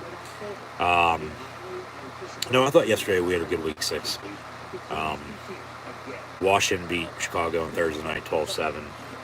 Of course, the report earlier in the day was that Dan Snyder has dirt on Goodell and a few other owners in the NFL.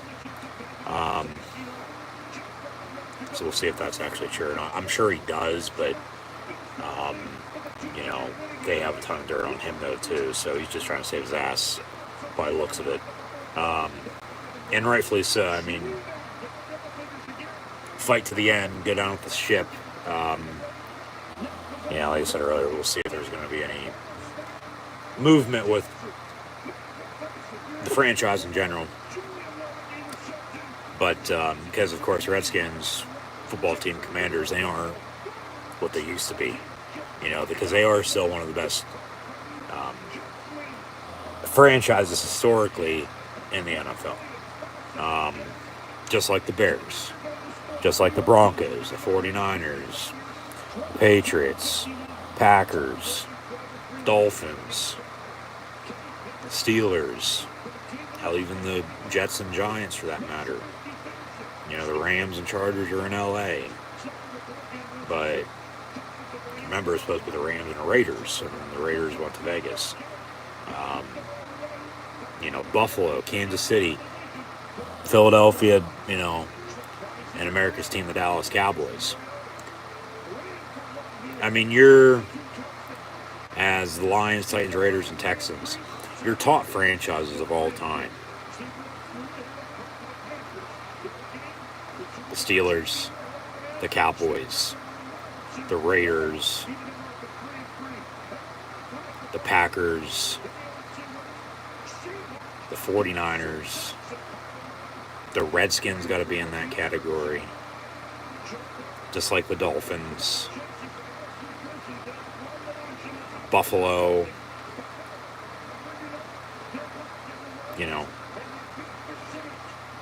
Kansas City, yes, now, but as I show off highlights from yesterday, we'll recap the NFL Week 6 here in a second, preview next week as well, and recap college football. But in the meantime, Miz gets checked out by a doctor backstage. Up next, though, it looks like on Raw, they're going to take a look back at Bray Wyatt's epic return at Extreme Rules a week and a half ago. Well, this past weekend, but last weekend, video from that right here on the YouTube channel, so be sure to check it out. Thank you once again for tuning in and listening. Be sure to tune back in next weekend as well. College football, Minnesota, Penn State, and NFL, Steelers, Dolphins, live watch along reactions over here on YouTube. Like, follow, and subscribe. This is Swiss Update is in fact on social media. Links in the description. Thumbs up button, notification bell next to it as well, so you can get notified. But then also, they'll take a look at what he had to say in his promo on SmackDown this past week before being told to forget the future and forget the past. And, it seems like he's going to have a personality disorder. We're not going to know which Wyndham which Bray we're getting, whether it's Wyndham, whether it's Huskus, or Husky Harris, not the pig. But they could have the, Firefly Funhouse come to life though too.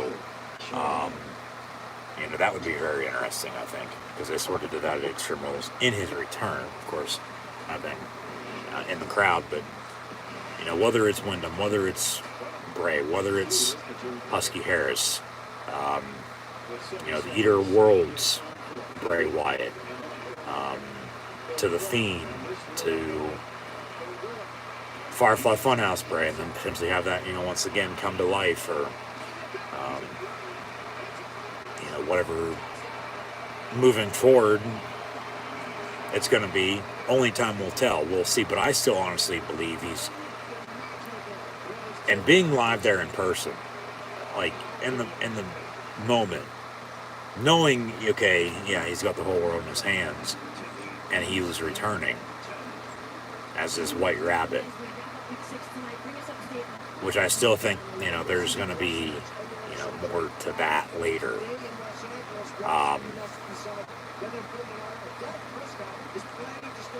Even knowing it's him, you're starstruck, you don't know what the hell's going on, you don't know what to think, but then as time passes, as I've mentioned, I still believe he's sort of being controlled by some sort of higher power. It's devilish. It's, sinister as it's been, with him to begin with. So we'll see if he's going to be having to answer for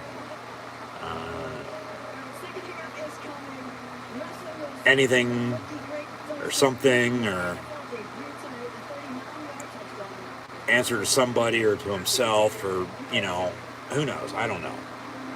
I still honestly believe, though, he's being controlled by, some sort of higher power, but yeah, we'll see. It might be, and it seems like it'll be the personality thing. We don't know what we're getting or who we're getting it from on any given day, but it seems like he's going to be on SmackDown.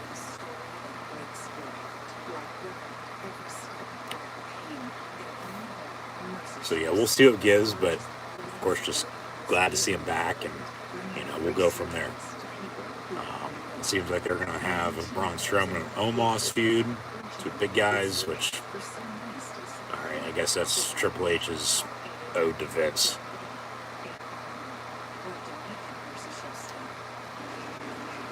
But as we said at halftime here on Monday Night Football,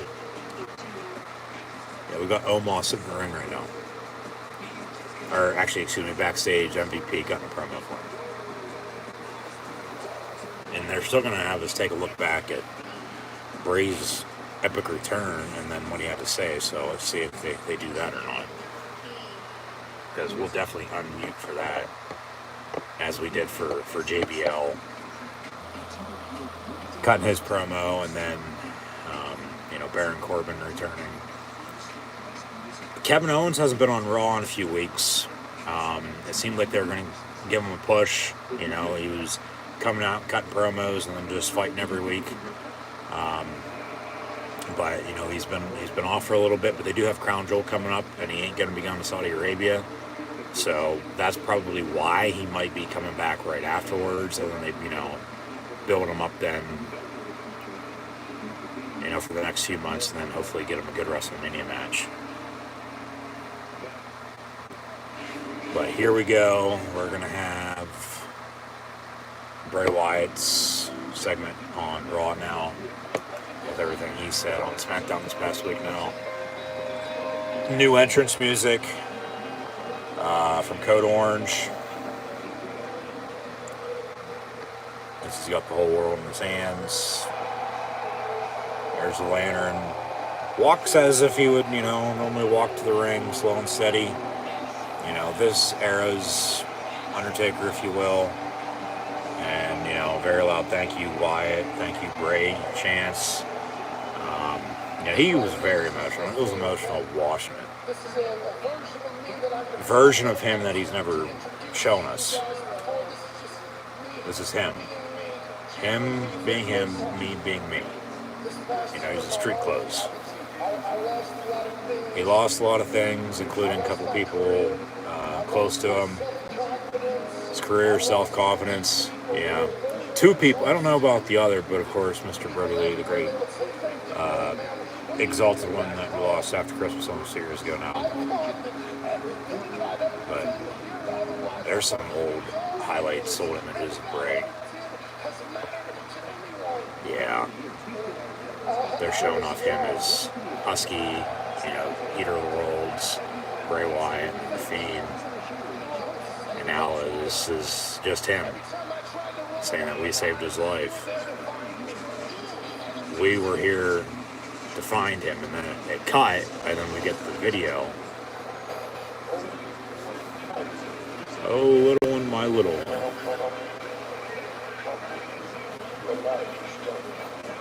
Life is done. You're going to come with me. You know, that's what I'm saying. It's devilish. You know, devil's telling him to do this. He's got an angel on one shoulder and the devil on the other. You know, one of those. Oh, but you will. Of course, not knowing what's going to happen moving forward. And then the old school Bray sign off with the new Firefly graphic. Cameron Grimes on Monday Night Raw.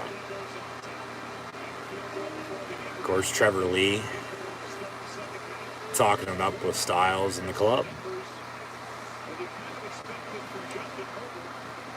They could get JBL and Corbin along with the $1 Million Man and Cameron Grimes going at it. How about that?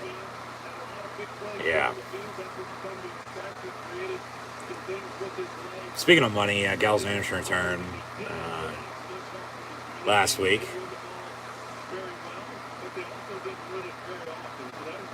So, yeah, they're talking about money to the moon.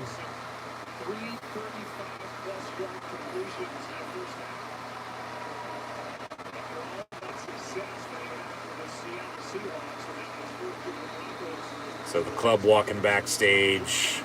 We're going to have AJ Styles in a match. He's going to take on Dominic Mysterio coming up. Sure as hell looks like it.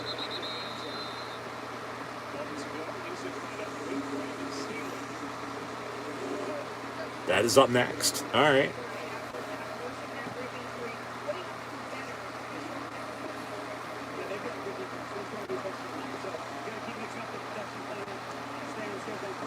He's a phony. He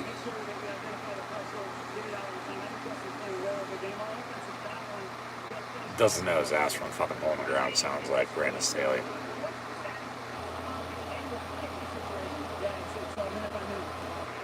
Minute by minute with your kicking situation. Yet you love to go for it to begin with, so nothing's going to fucking change. The Chargers with their head coaches, especially after Marty Schottenheimer, for God's sakes. Like, man, there's been talk about that franchise potentially getting sold, you know, in the past with their ownership, with whether how good or bad it is, depending on who you ask. So, yeah, 13-10 here to begin the second half. Broncos up. They have the ball. Handoff.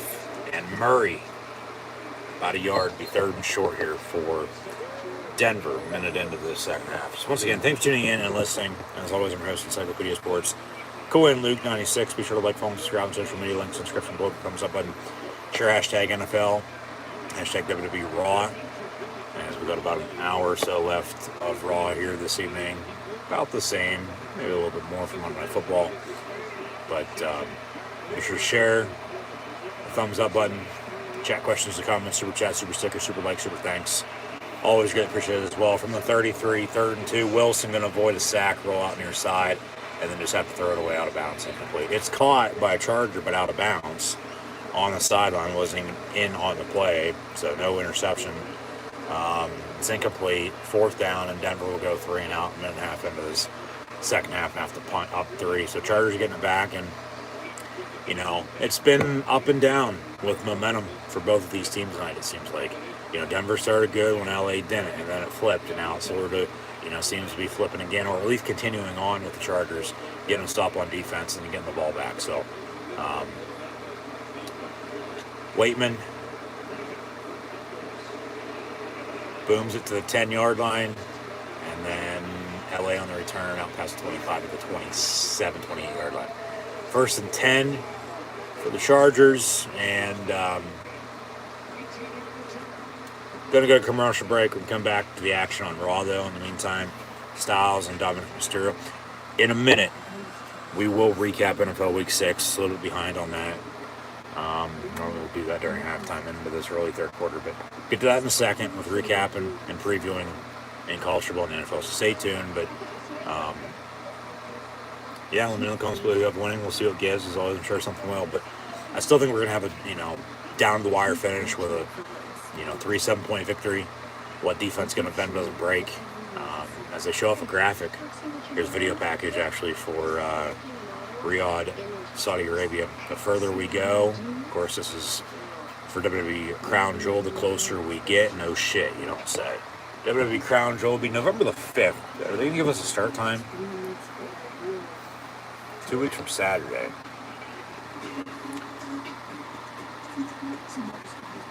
Right now, all they have, it's still just live 2 weeks from Saturday on WWE Network on Peacock. So, like I said, I will watch that. I will stream it, but probably not live. It'll be later on that night. It all just going to depend on what time the Penn State game is that Saturday. But right now, the only thing they have announced is Reigns and Logan Paul for the title. But Lesnar, Lashley's going to be on that show. Might have something else. They'll get 5, 6, 7, 8 matches probably. But here's an ESPN Plus NFL London game promo, as the Broncos are going to be taking on the Chargers Halloween weekend. 9:30 a.m. Yeah, that's exclusive on ESPN Plus. It won't be on NFL Network like they normally are, let alone CBS or Fox or NBC. As a hype up WWE Crown Jewel. Still no start time, though. They make it official, though. Brock Lesnar, Bobby Lashley. So 2 matches now for Crown Jewel. Roman Reigns, Logan Paul, and Brock Lesnar, Bobby Lashley. Non-title match. So take that for what it's worth. Some people like it, some people don't. It is what it is. Of course, they fought, earlier this year for the title. Got it off of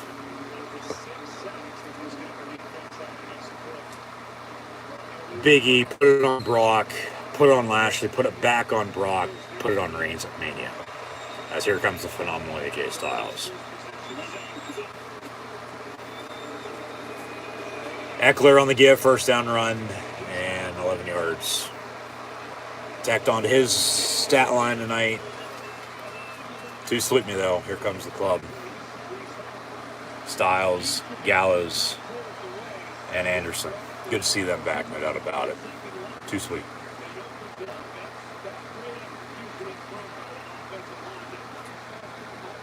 But yeah, first down for Chargers.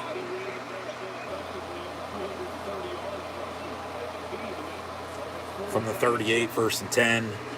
Herbert looking to throw, complete. And Arnie Palmer to the 44 for about 5.5, 6. Second down and medium. So Styles going to be taking on Dominic Mysterio here tonight. Next commercial break now. We will recap NFL Week 6 and preview next week. Stay tuned.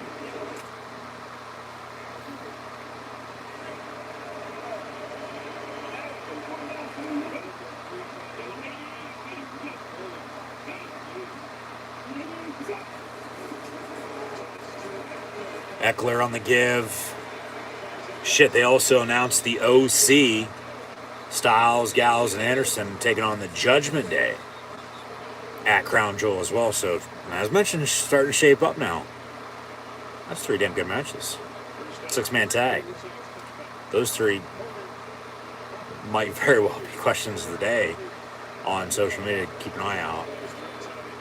Things are getting stacked up with, of course, hockey and basketball returning and the baseball playoffs roll on.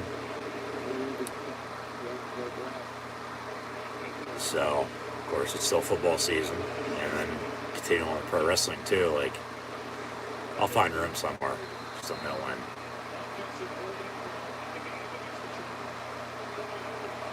Got a hold, 10 yards, replay the down, 2nd and 15, back at the 34. And Herbert going to step up. Pass caught. Palmer again. 13, 14-yard game, but he's still going to be short. Be 3rd and inches.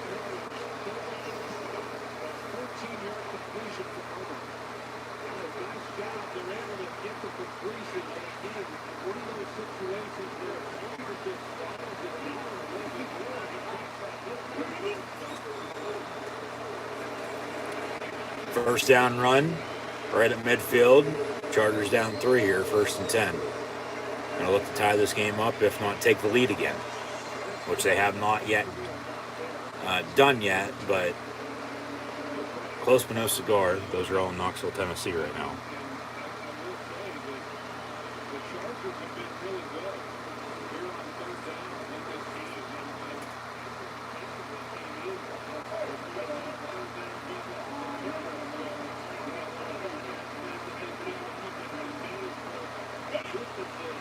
From midfield, 1st and 10.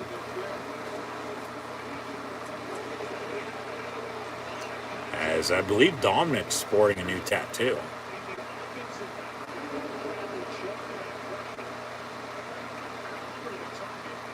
As he comes out with the full Judgment Day. Yeah, Crown Jewel to be Styles, Gallows, and Anderson, the OC of the club. Got a rough in the passer on the Bronco defense, automatic first down for the Chargers. And a 6-man tag against Finn Balor, who will probably eventually join them. Turn on the Judgment Day. You know, figure out what you're going to do with Damian Priest. And then, of course, Ray and Dom are going to go at it. And then Rhea's just floating around. So, yeah, Crown Jewel, Reigns and Logan Paul, Lesnar and Lashley, and now the OC and the Judgment Day. Styles, Gallows, and Anderson. The Prince, Finn Balor, Damian Priest, and Dominic Mysterio on 6-man tag. From the 35 after the 15-yard penalty, 1st and 10. Fake the give, roll out, and complete. Palmer again. It's been his drive inside the 20. Where'd he step out, though? Be a first down, but he stepped out of bounds somewhere down the far sideline, it looked like.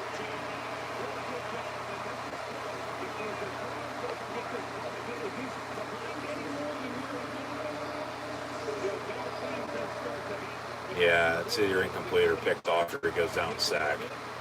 Yeah, because they brought the pressure, and he was able to get rid of it, and he gets first down. So.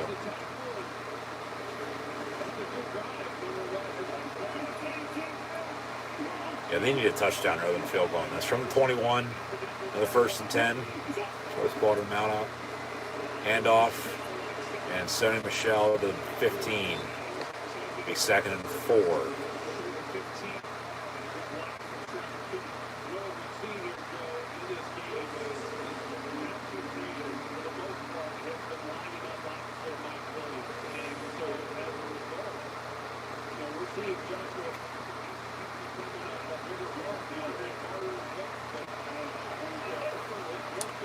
Under 10 to play in this 3rd quarter. 2nd down to 4 from the 15-yard line for the Chargers. They'll bolt their way for 3 and be a 3rd and short again. They've been able to convert, though, for the most part. They have. But if they don't, they like to go for it on 4th down a lot, though, too. Even though they're in field goal range, we'll see what they do here afterwards. 3rd and 2 if they don't convert. Pass, batted down, incomplete, so it'll be 4th and 2. Kick it. Tie it up at 13. You know, you have a good field goal kicker in Hawkins, even though he's battled injury and he's banged up right now with a hamstring injury, it looks like. He was good on a field goal right before halftime to tie it at 10. And then Denver gets a field goal. So tie it at 13. Don't get too full of yourself and try to take this lead, because then Denver might, take control and not look back. They will kick it to tie it up at 13. This officially going to be from about, 33, 31. I guess they did get 2 more yards from the 15 and 13. So 13 and 10 is 23, and then 7 and 8, 30, 31-yard field goal. Kicks up and good. We're tied again at 13. Now we got a little bit of a scuffle going to break. Ref's going to try to break it up with some pushing and shoving. So it's starting to get chippy now with the Broncos and Chargers on Monday Night Football. But we're tied at 13 with, as mentioned, under 10 minutes to play in this third quarter. As we'll wrap up Week 6 here within the next hour. And Week 7 will begin on Thursday Night Football with the Saints and Cardinals. As both teams are going to be coming off losses by less than 10 points. So it should be a good game on Thursday night. As past couple weeks, been good games, low scoring, one-score games. But, just not a hell of a lot going on, just punt city. But that's old school football. It's low scoring defense showdown. It always going to be 50 points a game for everybody. Win's a win, though, at the end of the day. So that's how Week 7 will begin. You'll have those two teams square off with New Orleans and Arizona. But Week 6 began this past Thursday night on Thursday Night Football. Of course, a week after the Broncos with a mini bye. They didn't play last Sunday or Monday because they played last Thursday. Playing tonight, tied at 13 at LA on Monday Night Football. Lost at home in overtime 12-9 against the Colts, who won yesterday as well in the final minute against the Jacksonville Jaguars. And we'll get to that game in a minute, but Week 6 began this past Thursday night as well, and Washington beat Chicago 12-7. Yesterday in the NFL, we had the Falcons beat the 49ers 28-14. Belichick ties George Halas with 324 wins. As in 2001, late October, that is also when Joe Paterno picked up his 324th win, surpassing Bear Bryant before, of course, becoming the all-time winningest coach in college football history 11 years ago, a week from Saturday, on October the 29th for his 409th win, all at one school in college football. Belichick, as Nick Saban talked about their connection, Saban with 300 plus wins.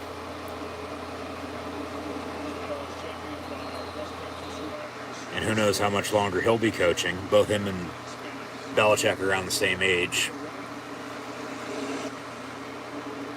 At about 70, 72 years old.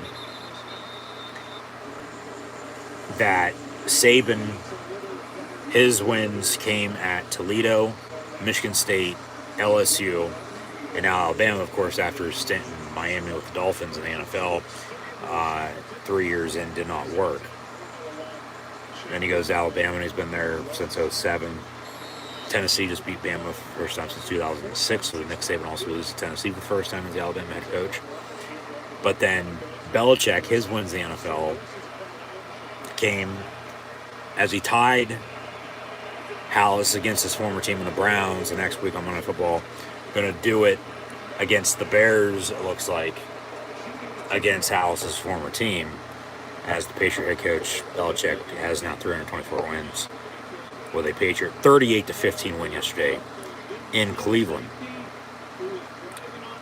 Jets beat the Packers, as did the Giants beat the Ravens by 17-4, 27-10 win for Gang Green, and Big Blue won by final score 24-20 against the Baltimore Ravens. Also yesterday, as mentioned, the Colts won in the final minute at home against the Jacksonville Jaguars by 7, 34-27. Minnesota beat Miami 24-16. Bengals by 4 as well, 30-26 win at New Orleans. Steelers won by 2, 20-18 over the Tampa Bay Buccaneers, as they both met for the first time since that very year yesterday as well. Rams 24-10 over Carolina. The Seahawks won at home by 10 over the Cardinals. 19-9 in a playoff thriller rematch from the divisional round this past year. Buffalo got revenge on Kansas City. Even though they lost to them in the regular season 2020 at home, they've now beat the Chiefs on the road 2 consecutive years, mid-October in the regular season. But then they lost to them in the playoffs last year when it mattered. Kansas City won, but Buffalo won yesterday 24-20.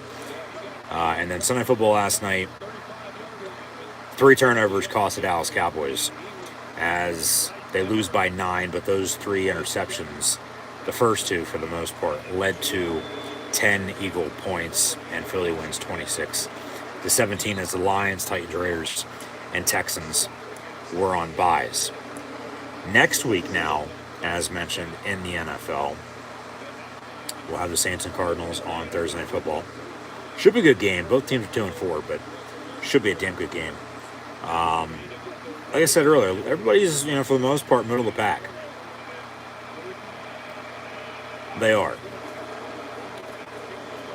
You got 4 of the best teams on byes next week, with the Rams at the bottom of that list, even though they're defending Super Bowl champs. Right now, with Buffalo and Minnesota both at 5-1, Philly's at 6-0. Those are your 4 teams on a bye next week. Monday Night Football, Bears, Patriots. But I said, yeah, everybody's middle of the pack, it seems like, other than the Lions, Panthers,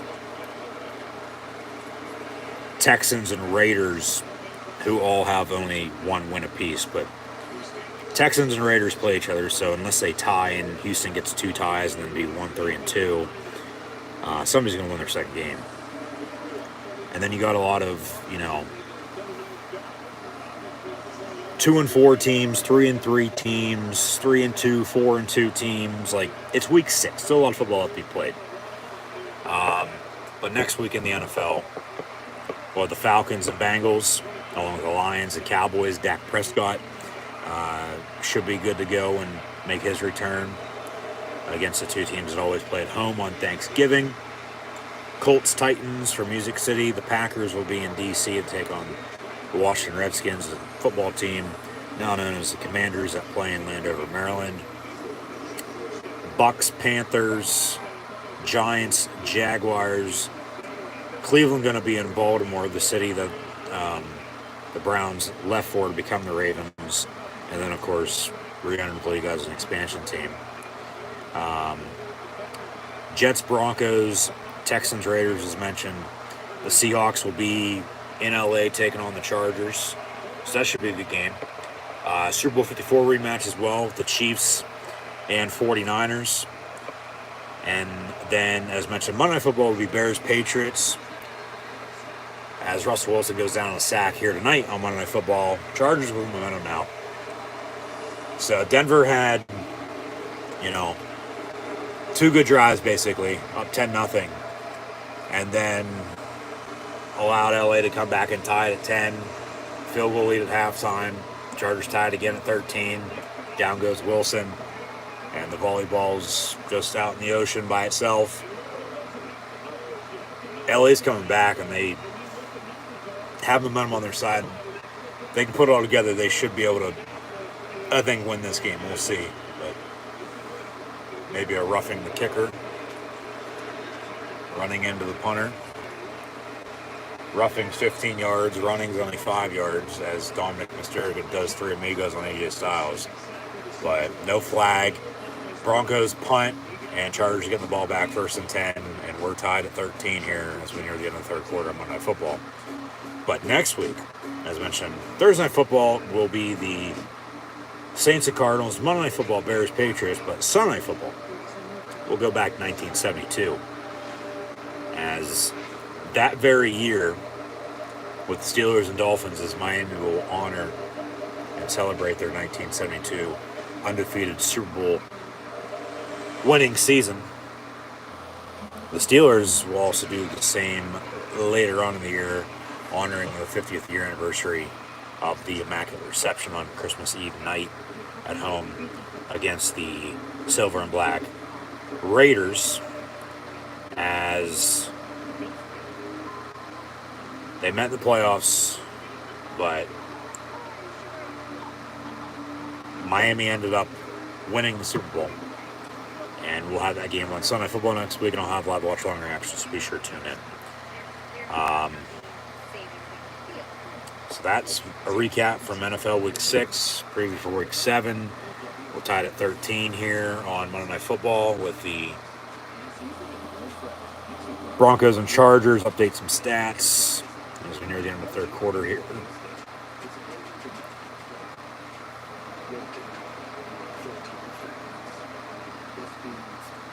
And then we'll also recap and preview college football as mentioned as AJ Styles Dominic Mysterio match continues on Raw. As Gallows just keeps turning his head, like just watching the Judgment Day like a hawk. Russell Wilson's 13-21, a $178 and a touchdown. Murray now has 7 carries, 33 yards rushing, so they have a fun running game with him compared to Melvin Gordon. But then Herbert, Chargers getting the ball back first and 10, is 20-28, a $153. Eckler 9 for 33 on the ground and touchdown. So Michelle has 6 carries for 19 yards as well. So 619 for Ray, dominant action against AJ, but we're tied at 13. We're deadlocked, 5:13 to play in this third quarter. Shortly, next commercial break now. We'll recap college football and preview next week, so stay tuned. AJ with the calf crusher. Rope break. Ooh, boom, big hit. Incomplete, but he just got speared. That's a eagle hit on Reggie Bush. Just boom.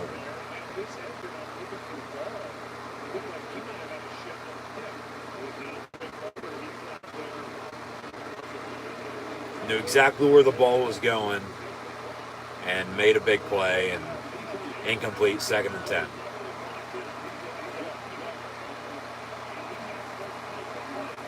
AJ, phenomenal form. No, he rolls back into the ring, but he's being held back. And now Dominic with a quick roll up. 1, 2, 3, and Dominic Mysterio defeats AJ Styles on Monday Night Raw. Wow. All right, so the OC will win it at Crown Jewel, that you'd have to think. Yeah, they'll have Styles, Gallows, and Anderson win at that pay-per-view 2 weeks from Saturday.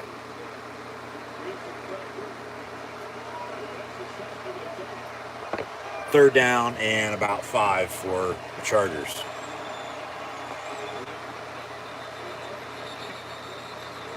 And got a flag. Those are sort of taking a backseat this second half, but here's another flag.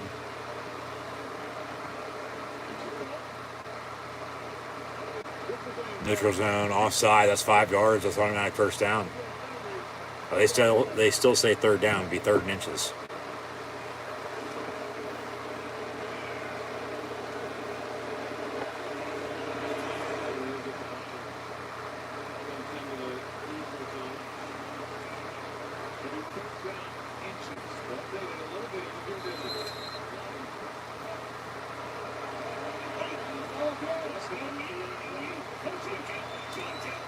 Miz backstage, Johnny Gargano walks up. Handoff, first down though, Chargers.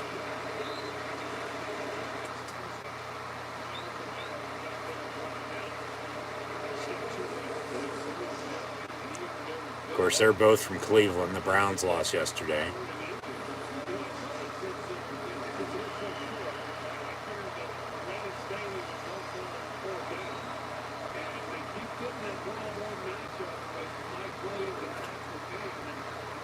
They could, do something with them too. They're going to continue on, of course, with Gargano in theory, though. Potentially for the Money in the Bank briefcase, as we all thought. But then Miz to put over Loomis, Miz to put over Gargano in the long run. I don't know. We'll see. They tease it a little bit, but, talk about the way Gargano, Candice, and then, Dexter was involved in that along with Austin Theory. Like they're tying up a lot of stuff, not together, but they're tying up a lot of stuff. Up next on Raw, it'll be Dexter Lumis and Miz, and if Lumis wins, he'll get a contract, which you know damn well he's going to. So, if not, or they can still just have him lurk as he has for 2 months.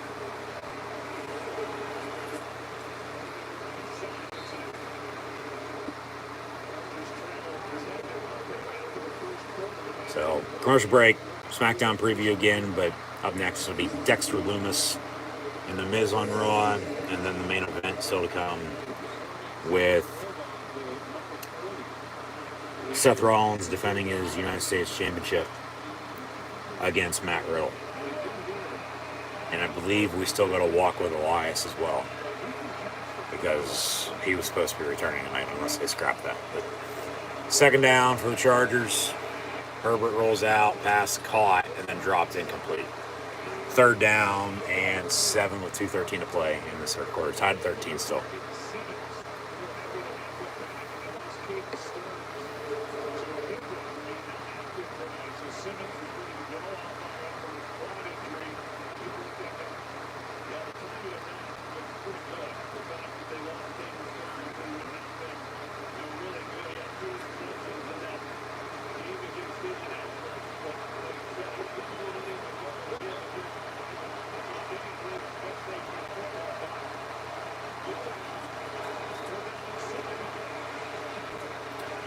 Herbert's pass complete, first down, Chargers. See, they've been able to convert on third down now, and the Broncos haven't been able to.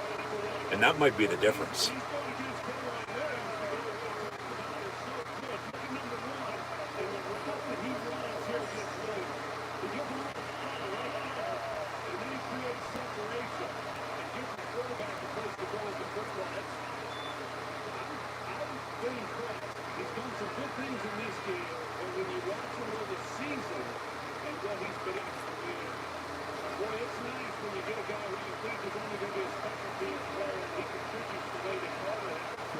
First and 10 from 37, trips and a bunch near side. They're going to bubble the screen. Palmer on the reception, and he's going to get about 2, maybe 3.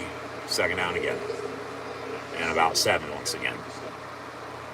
But they've been able to convert on third down. So, I mean, if I'm the Chargers in a spot like this, honestly, shouldn't be that worried.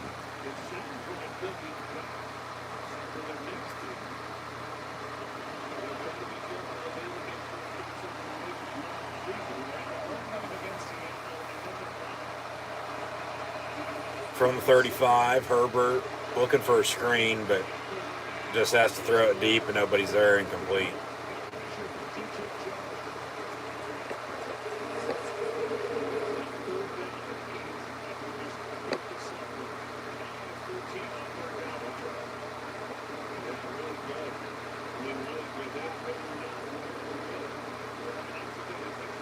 I think he wants an 11 formation with 1 running back and 1 receiver.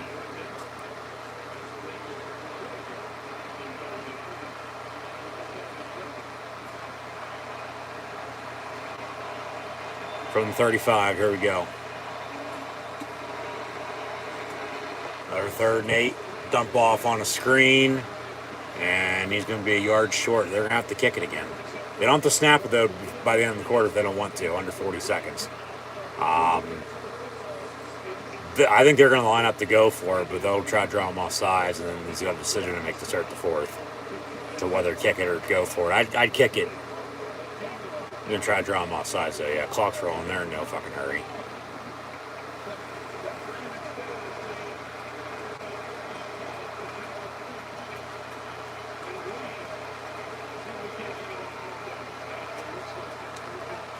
So, 4th and 1 as the quarter expires. We'll see what they do when we begin the 4th, but we're tied at 13 here at the end of 3 night of Monday Night Football. 13-13 with the Broncos and Chargers. LA with a 4th and 1 when we return. We'll see if they go for it or kick it. And go up 3 again, 16-13. Eventually, yeah, you got to quit settling for 3, but take the points though too. Of course, you want to find the end zone, but the way the game's been, I'd say you kick it.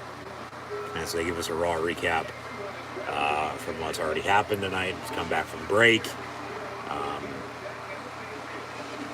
We'll have Dexter Lumis and The Miz next. We're still supposed to walk with Elias. And the main event will be Rollins and Riddle for the U.S. title. And we got about 35 minutes or so left. So we'll see if they can fit all that in or not. Along with a couple commercial breaks on top of that.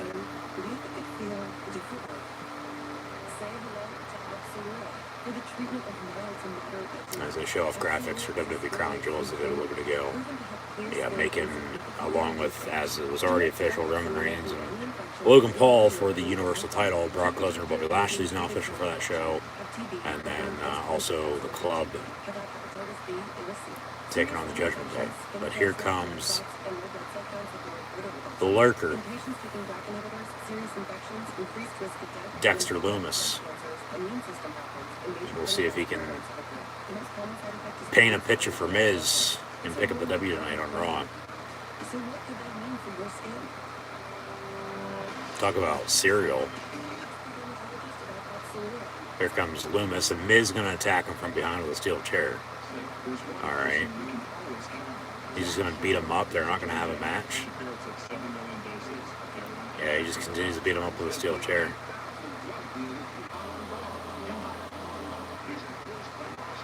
And now he's going to put him in the skull-crushing finale on the ramp, onto the steel chair. There's that. Yeah, it doesn't seem like they're having the match now tonight, because Miz beats up and takes out Dexter Lumis. So maybe I guess they will have time for what they still have to come. And they'll have this match now later on. Maybe at Crown Jewel. Yeah. We'll see. Hell, maybe even at Survivor Series. If they want to continue to, push it further.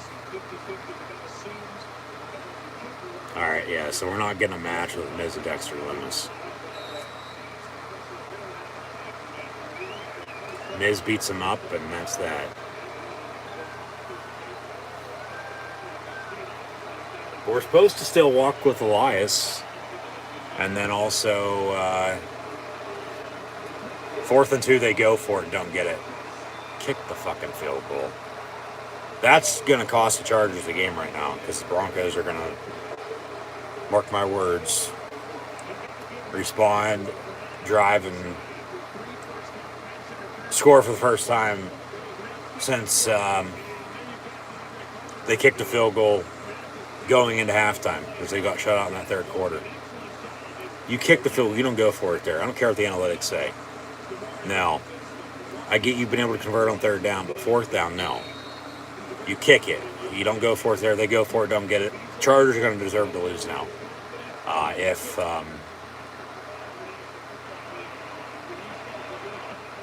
at least Denver can get something going here. If not, well, we'll play, patty cake and back and forth with these two until we hit a final score. But I think Denver's going to capitalize off of this and drive and extend their lead, whether that's a field goal or a touchdown.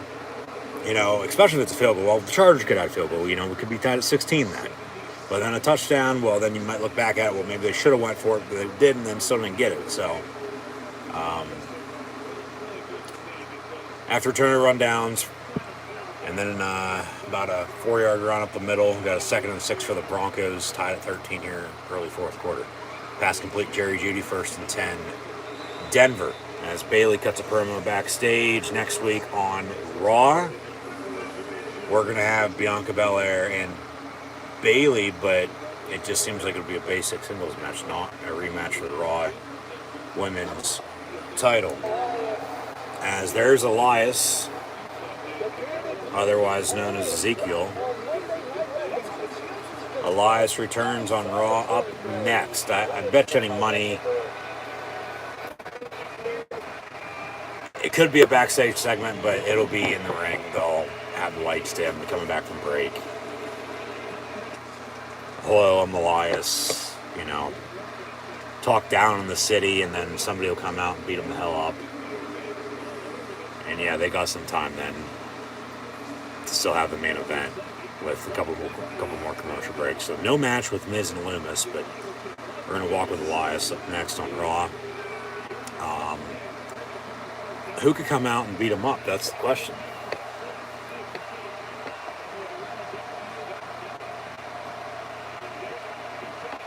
Second and 10 for the Broncos in the meantime from the 40. I know we still got to recap college football and preview next week, which we already did, I might add, yesterday. So if we don't get to it, we already did. It's in one of the 3 streams from yesterday. Can't recall which one. I believe Bills Chiefs, if I'm not mistaken. So you just go check that out. But I'm going to try to still get to this if I can. But looking ahead, might not get to it. But overall, it was a good weekend. I'll say this if we don't. Good weekend in college football this past week.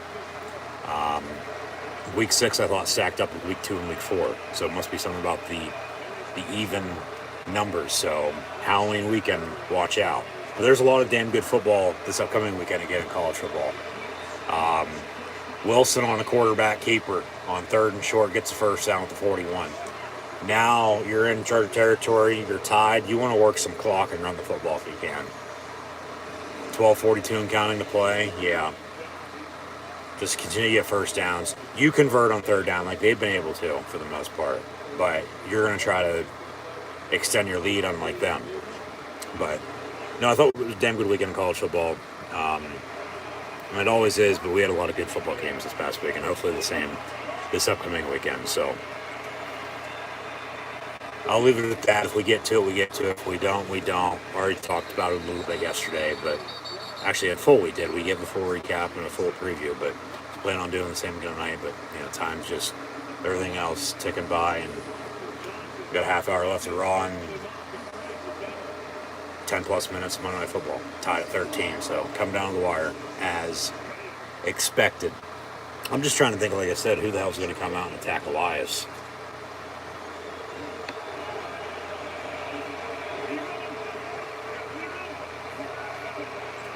I mean, Austin Theory could come out, talk shit, but then he's still in a feud with Gargano. You're not going to have 2 heels do that.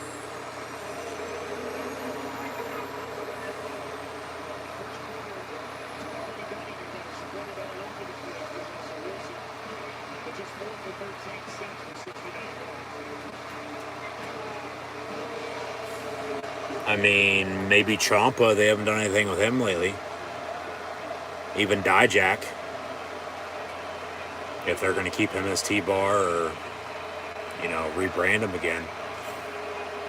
Enter if you dare. What the hell is this? Oh, it's Halloween Havoc for NXT. That's Saturday. Wilson shuffles it. That's incomplete. That's not a fumble. That's incomplete. It was a forward pass. All right, 4th down. Hit one on a face mask, ain't gonna get it. Bobby Roode would be an interesting choice. Miz walking backstage. There's Johnny Gargano again. He says, bad move. Give him what you promised. The match, of course. So Gargano's sort of, putting the way back together, it seems like, with Loomis. What's the worst that can happen?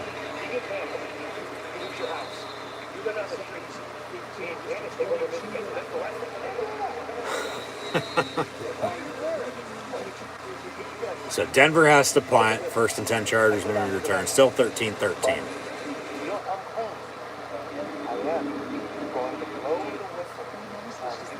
Gargano acting as if he's some sort of fucking therapist. So he's going to want Miz to come clean, but... Hello, I'm Elias. Here we go. Long-awaited return to Raw. He was Ezekiel for 4 months, I might add. We'll see if he says anything about that. What's his look going to be? Is his long hair and a beard? They gave him 2 months to grow his beard out. Hair's tucked up a little bit. He's got to grow it back. Hello, I'm Elias. All right. Feels great to be back. He's got a keyboard. Oh, God. Elton John, fucking Billy Joel coming out. There's a guitar there, too. 2 guitars, actually, but he's got a keyboard. So, about Beethoven, Mozart. Show must go on. Who's coming out to beat him up? That's the question. But he has one question for us. Who wants to walk with Elias? And what does WWE stand for?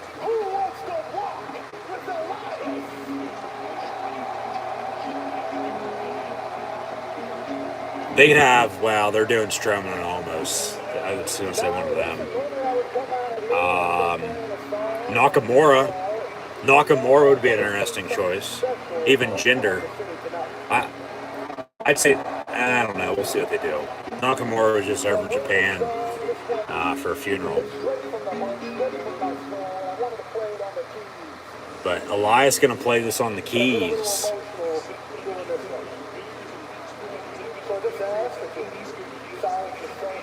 He's going to silence her cell phones, hold the applause.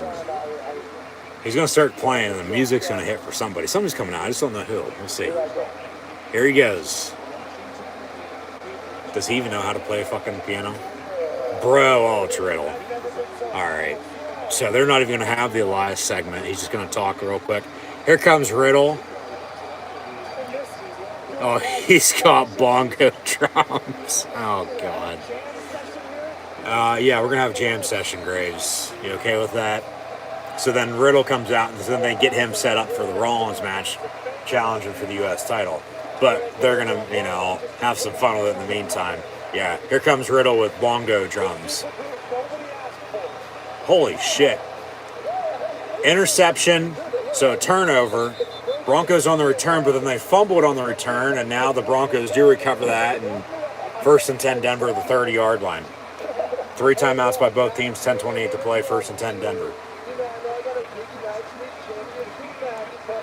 Riddle's got a big match coming up next. But Riddle's a huge Elias fan. Who ain't?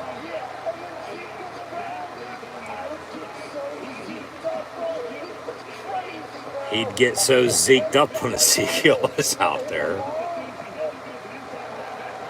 They talk about a bong, he's going to bang the bongo drums. Oh, God. That's not for me. That's what he says. We're going to light it up. The main event of Raw.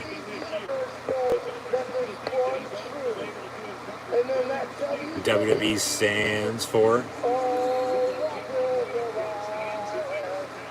Oh, walk with Elias. Somebody made 3 signs with walk with Elias. Credit to them. So Herbert with the interception. Denver 1st and 10. Even after fumbling it, they recovered themselves. Walk with Elias chant as Riddle bangs on the bongo drums. He's still going to play the piano, though, here. Play some keys.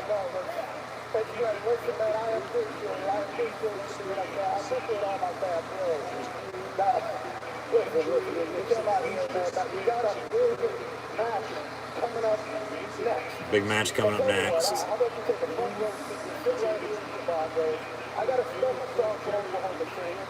Oh, Elias has a special song for OKC. Where's JR at when you need him? Come out to Boomer sooner.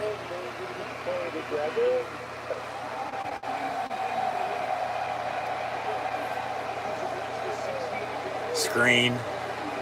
And Denver going to get about 4, maybe 5 yards. Yes chant from the crowd, but 3rd down coming up. Under 10 to play.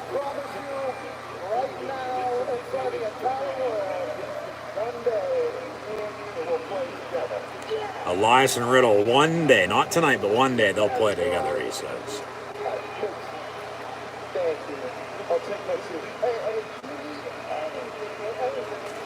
Rollins is going to come out next. We're going to hear a loud burn it down. Riddle sits down in the middle of the fucking ring with the bongo drums. Oh, God. He's going to play the fucking bongo drums, and Elias is going to play the piano. So they are going to play together. Wilson goes down on the sack. 4th and long, but here comes a long field goal. Let's take the lead. And then this goes back to the 4th and 2. LA went for it. Should have kicked it there to have the lead, but they went for it and didn't get it, so we're still tied at 13. Denver looking to take a 3-point, 16-13 lead here with a 29-39, about a 46, 47, 48-yard field goal. Burn it down, as I mentioned. Here we go. Here comes Rollins. So he plays piano a little bit, but doesn't sing, and then, yeah, Rollins burning it down, and we got the U.S. title match coming up next on Raw with Seth frickin' Rollins and Matt Riddle in tonight's main event. Kicks up and good from 48 yards. Denver takes a 16-13 lead with 8:21 to play. And once again, this goes back to LA going for it in 4th and 2 when they should have kicked it. And then the turnover on the next drive. Field goal right there is the difference. The Chargers shooting themselves in the foot. And they deserve to lose this game, as mentioned. So Denver up by 3, 16-13 with 8:21 to play. So here comes Rollins. He just beat Lashley last week for the title, going to defend it tonight against Matt Riddle. And they'll serenade him, so the music continues. But, all right, here we go. Commercial break, and we'll get back to the action momentarily. Give a brief college football recap. Not everything, but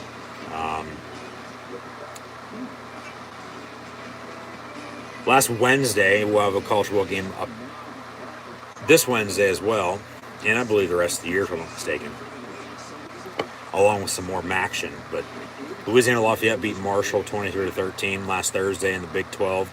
We had Baylor go to Morgantown, West Virginia, before the Mountaineers won by 3, 43-40, as Baylor has never won at WWE. UCF put up 70 on Temple, had SMU's Mustang mascot shit on the field as they beat the midshipmen from the Naval Academy by 6, 40-34.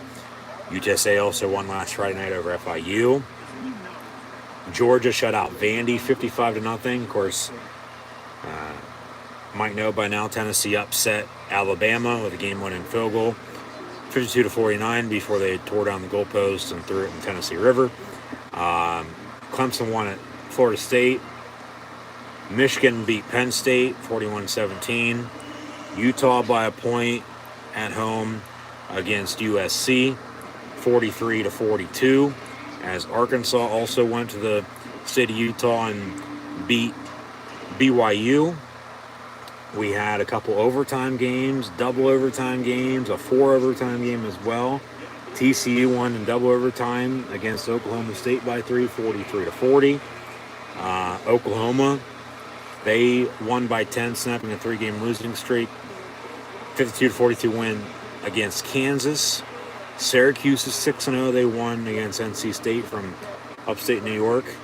And carrier down 24-9 over the Wolfpack. Ole Miss won by 2 scores, 48-34 over Auburn. Surprised Brian Harsin hasn't got fired yet, but they might at this point just let him remain till the end of the season. Could keep him, we'll see. But hasn't been what they thought it would be, so Auburn might open up in the coaching carousel, as we have one NFL opening and a few college openings. But Kentucky beat Mississippi State 27-17. Texas with 3-point win over the Cyclones of Iowa State 24-21. Illinois is 6-1, should be 7-0. They beat Minnesota 26-14, and then Georgia Southern upset JMU 45-38. Miami won at Virginia Tech, as did, as mentioned, Arkansas at BYU. Maryland won at Indiana 38-33. Double overtime win for Michigan State, also snapping losing streak, defeating Wisconsin, as both teams now are 3-4, 34-28. LSU won at the Swamp, 45-35 against Florida. Got a personal foul on the Bronco defense. First down for the Chargers, 8:14 to play, 16-13 Denver. Charger football, though, 1st and 10. Stanford won at Notre Dame, 16-14. And Hawaii, 31-16 win on the islands, defeating Nevada, 31-16. Purdue, 43-37 win, hanging on, defeating Nebraska. Carolina beat Duke in college football, 38-35. Both teams in the top 10 for the preseason AP college basketball top 25 poll as well. That was released earlier today. Air Force won at UNLV 42-7, even though the officials had to get into the stands and tell the band to quit playing. And now next week in college football, as Riddle and Rollins get introduced for the U.S. title match, and this Charger drive continues. Yes, we'll have Georgia State App State on Wednesday for college football action. Good one on Thursday night, Troy and South Alabama. Somebody's going to get their 6th win and become bowl eligible.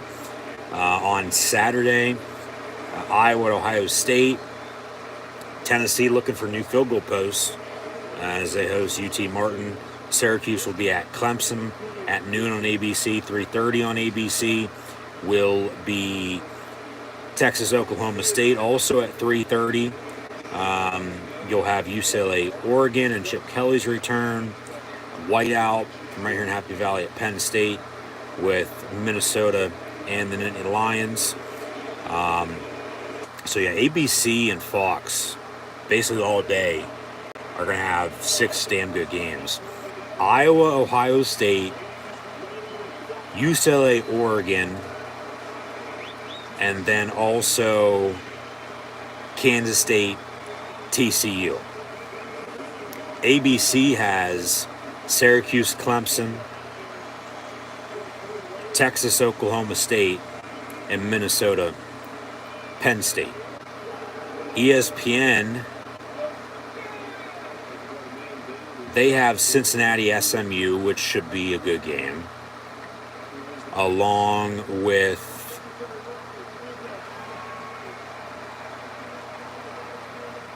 Purdue, Wisconsin, low-key under the radar game, and then Mississippi State, Alabama,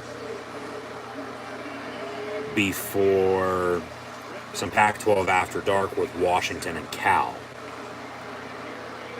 Got CBS at 3:30 with Ole Miss, LSU in the Ed Orgeron Bowl. Should be a good game. Of course, this is a week before Florida, Georgia, and then Alabama, LSU as well.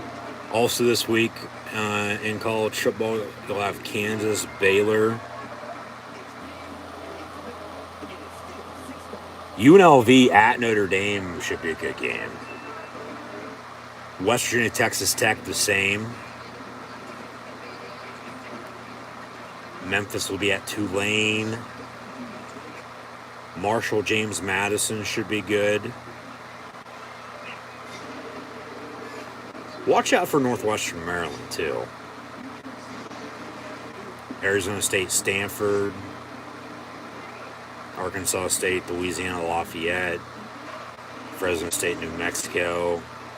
San Jose State, New Mexico State. Southern Miss, Texas State. Hawaii's going to Colorado State. Vandy, Mizzou. A&M, South Carolina should be a good game. And then San Diego State, Nevada with Pitt, Louisville late.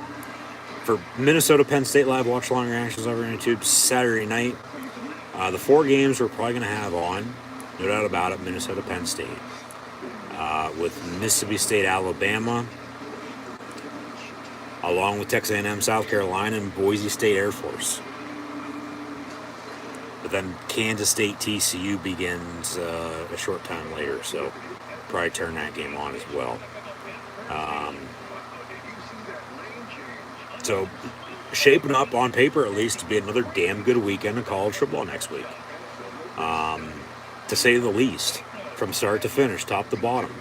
So we'll see what gives, but as we've already recapped the NFL and preview next week, we just do the same with college football as well. So there's that. A couple more minutes of Monday Night Football along with WWE Monday Night Raw here before we sign off. But it's always just to say thank you for tuning in and listening as we have a U.S. title match with Elias still ringside for whatever fucking reason after his little concert got interrupted But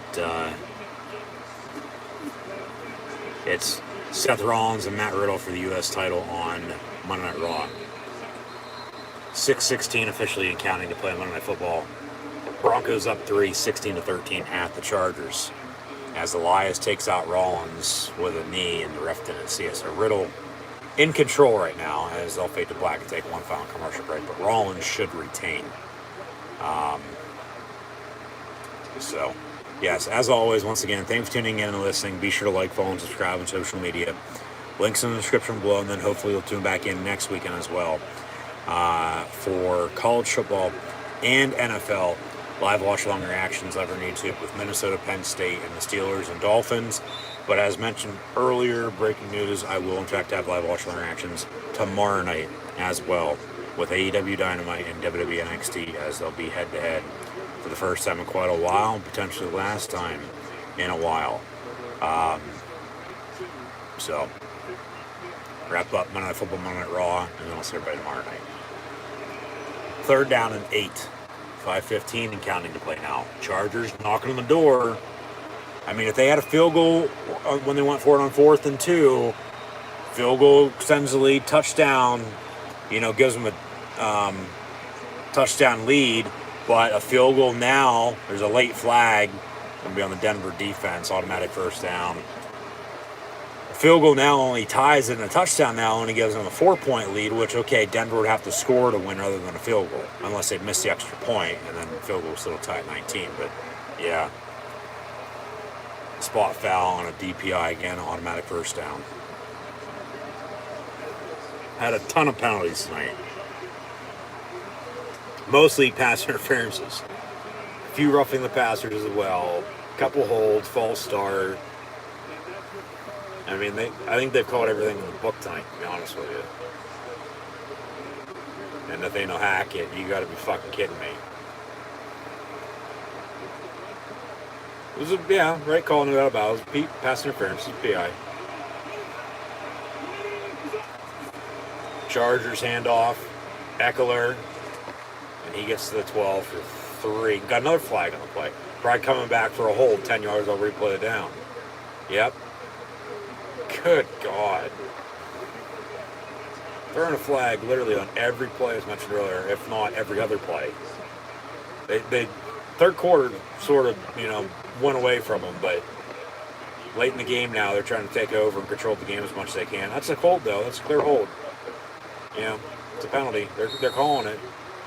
There obviously is just a shit ton of penalties tonight. 17 total for, 225 yards, which this has to be the most penalties in one game since the Raider-Cowboy game on Thanksgiving last year, before the silver and black won on a game-winning field goal. From the 25, 1st and long. Herbert gets hit, gets rid of it though. Eckler down to the 17 for 8. So 2nd down and should be 12. 4:40 and counting to play. Yep, 2nd and 12.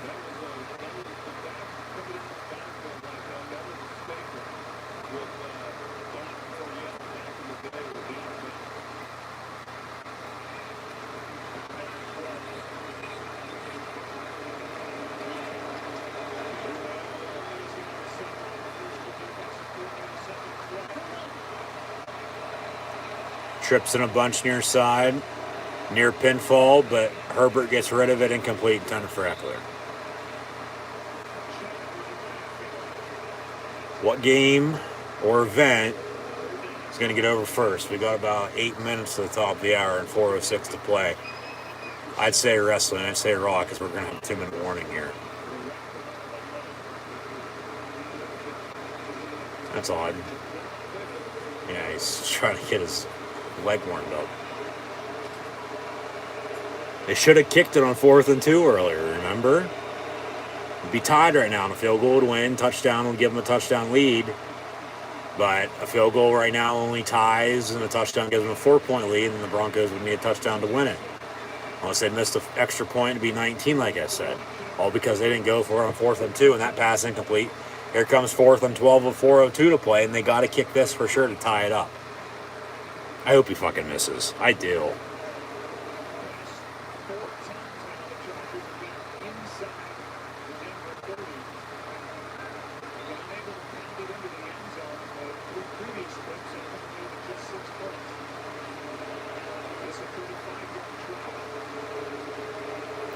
35-yard field goal to tie it at 16. Kicks up, kicks good. All right. 16-16 with 3:58 to play. Both teams still have all 3 timeouts and the 2-minute warning to come. And the Denver Broncos are getting the ball back. So coming down to maybe whoever has the ball last is going to win this game. Kicks up and good. 16-16.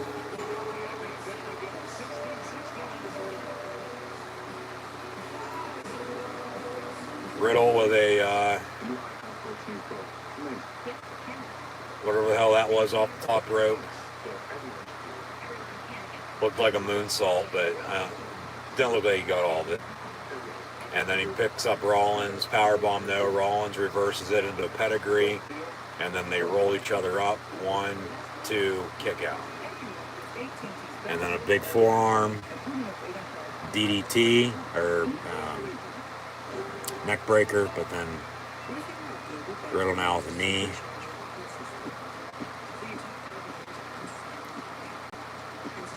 And then the senton splash thing for the pile driver. 1, 2, kick out. The bro move that he does.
Yes, 73 games within 8 points in the fourth quarter through week 6, and 56 games decided by 8 points or less, both most in NFL history. A lot of close games this year, down to the wire. And we're tied at 16, so with 3:58 to play, somebody's either winning by 3 or 7, like I said earlier. Hell, we might tie, might go to overtime for all we know with these two.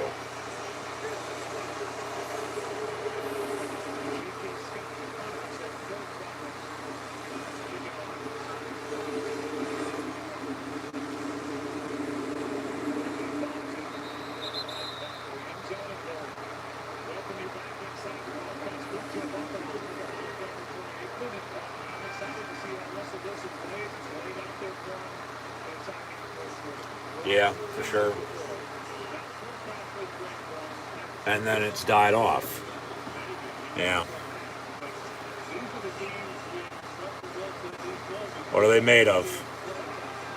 Make some plays, cook it up, and win this game on the road tonight. Yeah, Denver's final score. Every game so far this year has been decided by 7 points or less. And we're tied at 16, so they're good TV for the ratings and close games. 14-yard run up the middle for Latavius Murray. They found a running game with him in the second half, first down in Denver. You want to work some clock, not much, but work clock as much as you can. Get more first downs. Get in field goal range. You have Brandon McManus, one of the best kickers.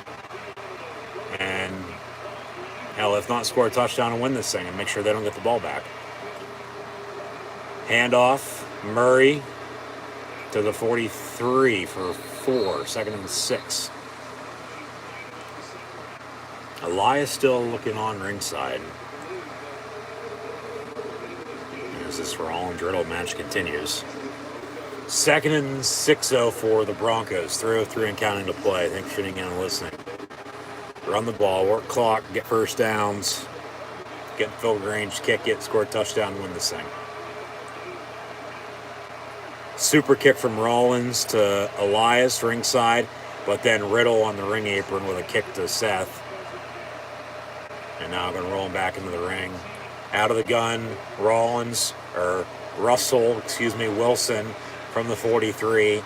Gonna roll out and then throw it out of bounds and complete. As Rollins is in position to be DDT'd by Riddle, vintage Orton off the middle row. Now going to go for the RKO, but here comes probably a super kick and a pedigree, and Rollins wins 1, 2, 3. I can guarantee you that.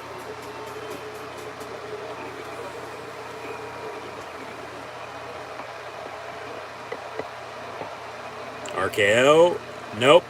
Runs into Elias, and then a stomp from Seth frickin' Rollins and a cover. 1, 2, 3. All right, so they get Rollins, Riddle done and over with now. Oh shit, I was gonna say they could have Elias challenge Rollins for the U.S. title along with Gargano. You know, of course, Theory has the Money in the Bank and they're still going at it, but then Gargano's going after Miz too. Ciampa's another one, like I said last week, for the U.S. title. But long term, it's going to be Cody Rhodes and Seth Rollins for the U.S. title, I have to think, at WrestleMania come April. But they get Rollins Riddle over with after a few months now. Rollins retains the U.S. title. But we could see Riddle and Elias be going one-on-one in the near future, I think.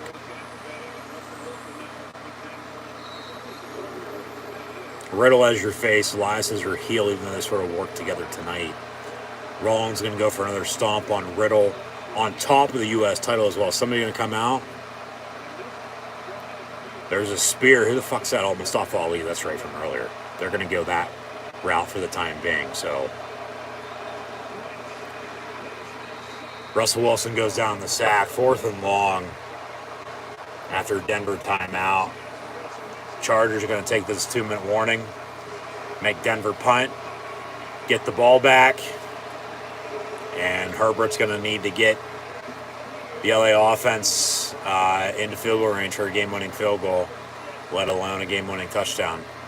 Just don't turn it over. We might be going to overtime. As Ali's going to chase Rollins out of the building through the crowd to close Monday Night Raw out. Punt going to bounce and be down to the 25. 1st and 10 Chargers from there.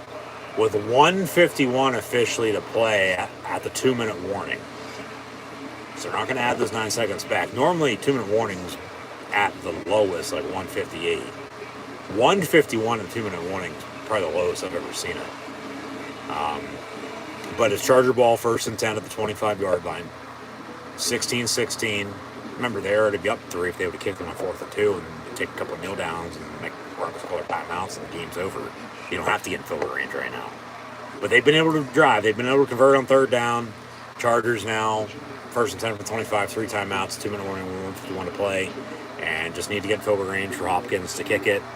And hope to win this game then at that point, or, if not, score a touchdown, win it that way. Whatever you do, though, just don't turn it over, because in the Broncos still 2 timeouts, to still move the football and essentially, win themselves. So, Raw's in the books as they fade to black. Rollins blows a kiss to the camera after defeating Riddle and retaining his U.S. title, and then attacking Riddle, and Elias with stomps afterwards, but then being attacked himself by Mustafa Ali. So, Raw is pretty good tonight. Yeah.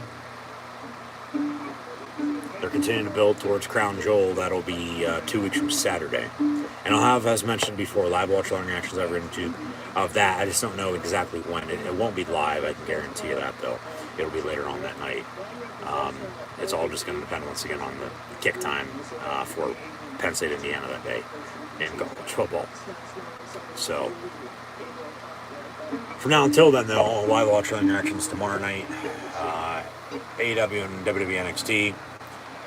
And then next week in college football, Minnesota, Penn State, and in the NFL, the Steelers and Dolphins. So be sure to tune in then. Be sure to subscribe if you haven't done so already. And with 2 minutes to play, 1:51 officially to go. 1st and 10 Chargers from the 25-yard line. We're all knotted up, tied up 16. and might have a game-winning field goal in our hands.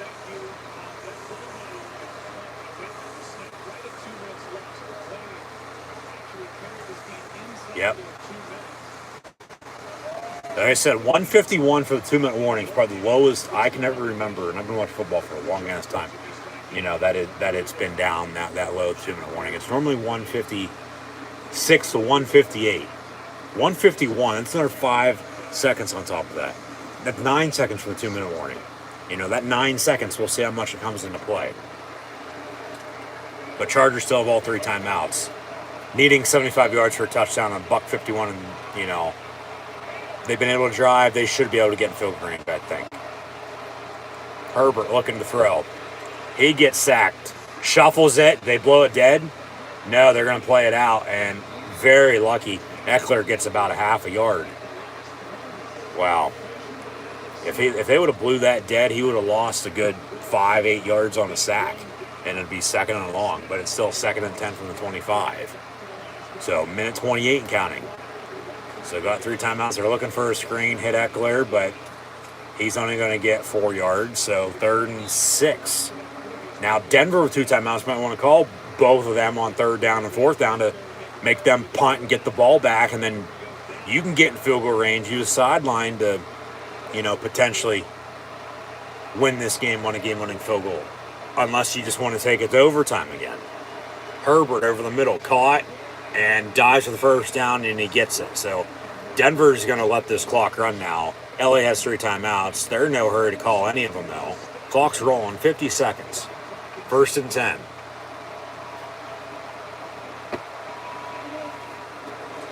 Herbert sidearms it. Palmer complete at the 41. Gets out of bounds. Clock stops for the time being. 2nd down. Now I got an injured Bronco defender as well, so they're going to have to be calling a timeout for that since we're under 2 minutes. We'll be charged one. So the Chargers will still keep all 3.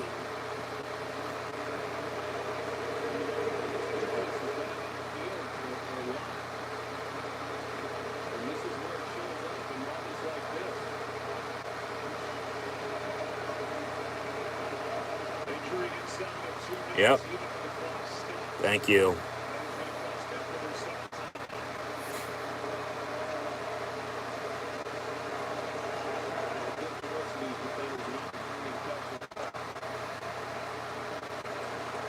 Yeah, it does. He's not stalling either. He's not faking an injury. You can tell he's hurt. But LA gets to keep a timeout. So 2nd down and 5 at the 40. So we got 3 timeouts, 38 seconds. Going to need another 30 yards to be safe. I mean, you'd honestly want to try to get it, no doubt about it, as close as you possibly can. But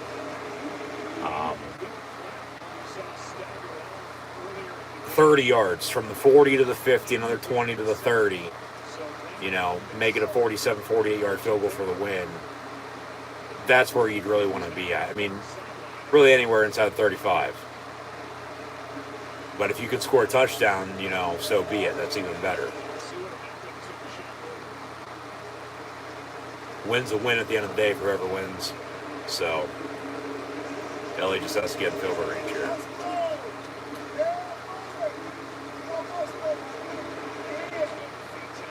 And if Denver does lose, this game doesn't go to overtime, or if they still lose then, there's going to be a lot of heat on Russell Wilson. There already was coming into tonight, because there has been all year, because they haven't looked that good.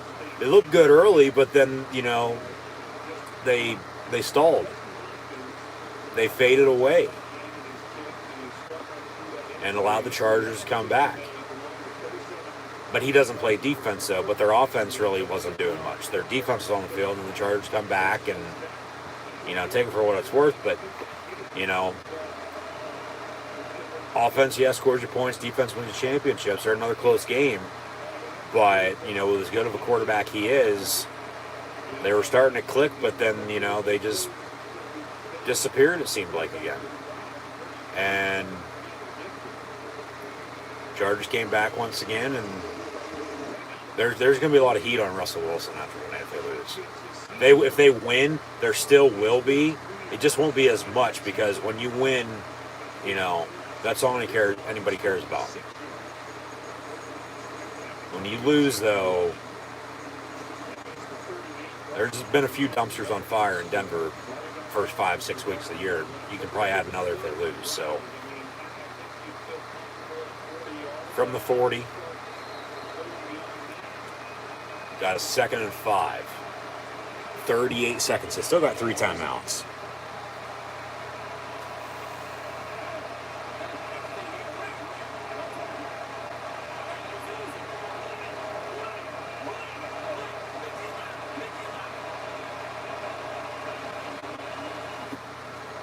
Herbert, quick pass, complete. Everett, and he'll get out of bounds. It'll be 3rd and 1, 33 seconds. So their plays are taking an average of 5 seconds. Yeah, he definitely got to get the first down, then call timeout. And then, like I said, you want to get inside the 35-yard line. You want to get to about the 30, though, for a good field goal. I mean, 3 timeouts in your back pocket, 33 seconds. I mean, man, that's eternity. You just got to, execute. Got a late whistle, timeout Denver. They're 3rd and final, so they'll reset the clock to 33 seconds, and we'll replay this 3rd and 1.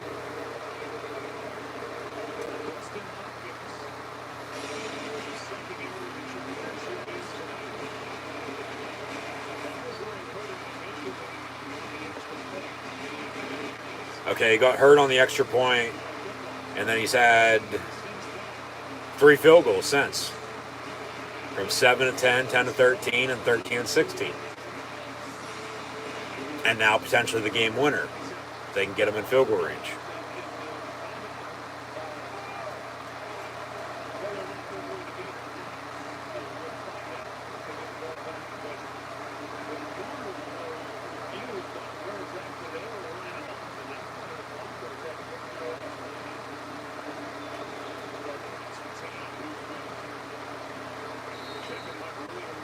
They won't be able to ice them because they're without timeouts now, but LA's got a 3rd and 1, 33 seconds. Get the first down, call timeout yourself, and get another, 25 or so yards.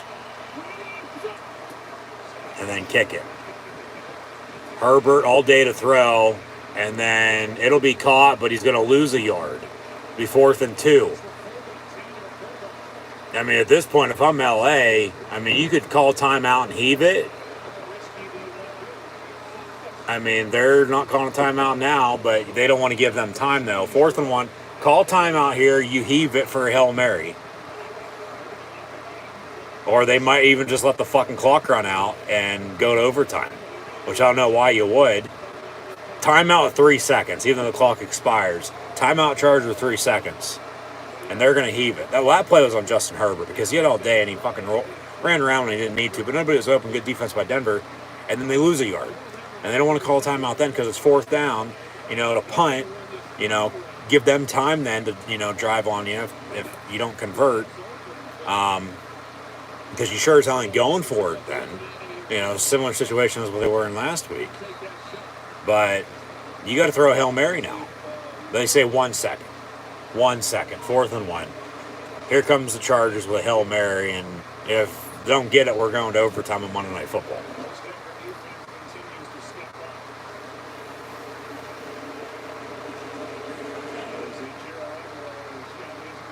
And this will be the 2nd consecutive Bronco overtime game, if so. Prevent for the Bronco defense. Just bat it down. And remember, 4th and 2, Chargers kick a field goal then earlier. They're up 3 right now. And they're not kicking a game-winning field goal or attempting a Hail Mary. But here we go. Here comes the Hail Mary. Herbert going to heave it. And it gets to about the 10. It's almost caught, but incomplete. Still wouldn't have been enough anyway. I would have had to make a move or two to get it in the end zone for a touchdown to win it. But we hit at the end of the 4th quarter, 16-16. And we're going to overtime once again. So, Broncos, of course, will have the choice of heads or tails. If they win, of course, you want the football. It's not college football to play defense first. You want the football because if you score, you win. Kick a field goal, they'll still have a shot. And then the next score wins after that. Nothing changed with the regular season overtime rule this year in the NFL, but the playoff postseason rule will change come January. So, yeah, Broncos were hot early, slowed down, Chargers came back, and yeah, if it's still tied at the end of 10 minutes, we tie. Yeah, each team going to have an opportunity to possess football unless touchdown or safety is scored. All reviews coming from up above, and 2 timeouts. So, Denver, the visitor, your call. Heads or tails. Heads I win, tails you lose. Stephen Pierce, your rat, once said. Heads, you want the football. Denver wins the toss. They'll be going, it looks like, left to right across your television screen right now down. Russell Wilson and the Denver Bronco offense will get the football here first to begin overtime, tied at 16. If they score a touchdown, they win. If they kick a field goal, the Chargers will get the ball. And then after that, the next score wins unless they keep trading field goals back and forth. It's been a special teams night. Each team with a touchdown and then 3 field goals. Dustin Hopkins and Brandon McManus, both 3 of 3, with McManus's long officially from 51. Russell Wilson is 15 of 26 for 108 yards passing and a touchdown. Latavius Murray has 11 carries, 54 yards rushing. They found a running game with him in the second half, but Chargers still came back, and it's 16 apiece here as we head to overtime. Wilson has 4 carries, 23 yards. If I'm Denver here on offense, getting the ball to begin overtime, yes, you have Jerry Jeudy. Yes, you have Cortland Sutton, who's had a quiet night. Yes, you also have KJ Hamler. But their touchdown drive early, they were going to their tight ends. Dulcich, Tomlinson, even Beck. Watch out for the tight ends for the Broncos here on the opening drive. And if they score a touchdown, like I said, they win the game here. 10 minutes, still tied at the end of that. We tie. Game's over.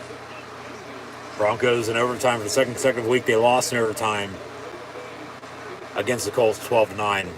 A week and a half ago on Thursday Night Football. And primetime again on Monday Night Football. They've already lost at Seattle. They won on Sunday night by 1 against San Francisco, and then their other 2 wins, or other games are 2 wins, also have been, or losses for that matter, have been 1 score, and it'll be another 1-score game here come final. As if, Denver scores a touchdown, they win the game. Kick field goal, Chargers still get it, and then the next score wins after that, unless they trade field goals back and forth. Justin Herbert, 34-50, 218 yards passing. Does have an interception that led to a Bronco field goal. And then that was after the 4th and 2 that they should have kicked it on and punted.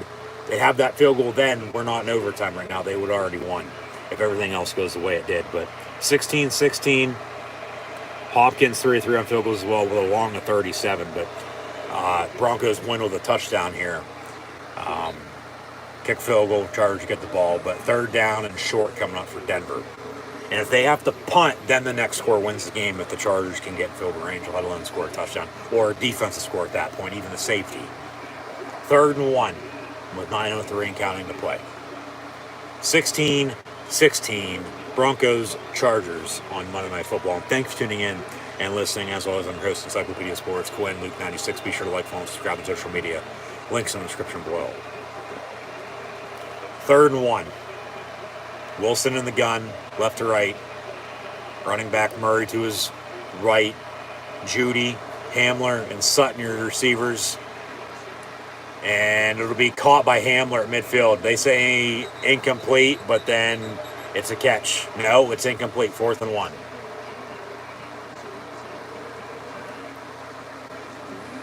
They haven't been able to convert on third down when other Chargers have. Yeah, that's incomplete. You got to punt. You're not going for this in your own territory and then give them a chip shot field goal to win it. You got to punt, pin them deep, play defense, hope to get a defense touchdown or get the ball back and, score then at that point. But here now, hell, even a blocked field goal or a blocked punt return, Chargers are going to call a timeout.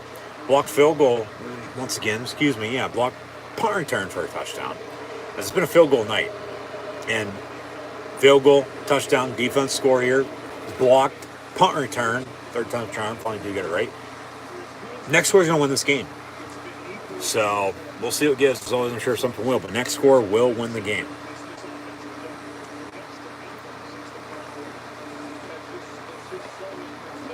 Yep.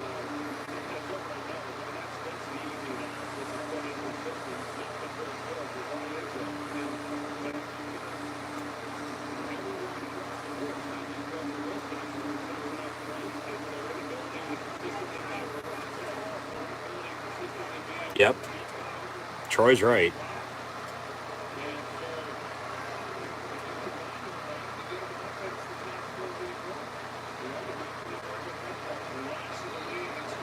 So from the 34 on 4th and 1, they'll punt. What about a fake punt?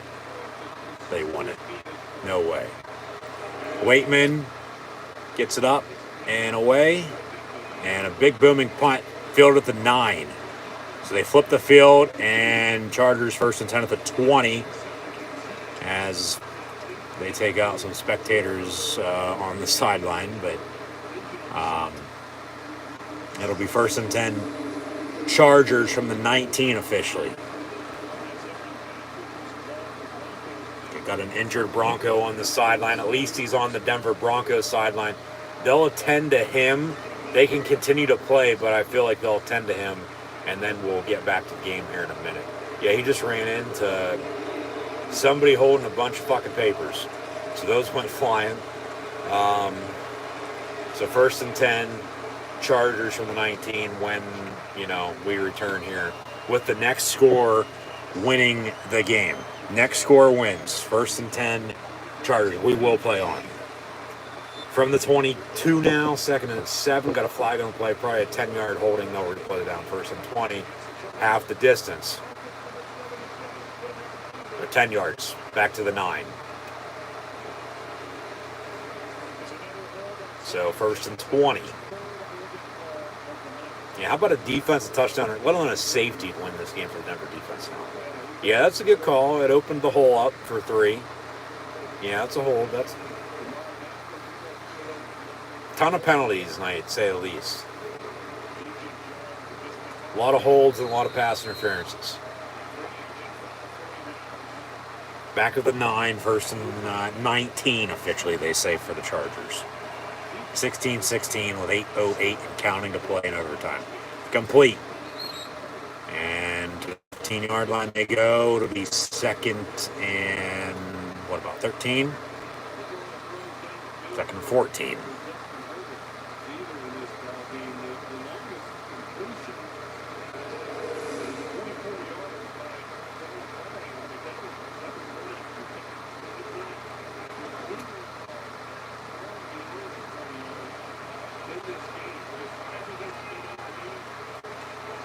From the 15, 2nd and 14. Herbert out of the gun. And deep ball down the near sideline. And intended for Mike Williams. He catches it, but he's out of bounds. They're going to want a pass interference flag on that, but they ain't going to get it. Incomplete. How the hell did he catch that? He caught it. No, he's out. Yeah, that's a good call. That's incomplete. And all replays come from up above anyway, so.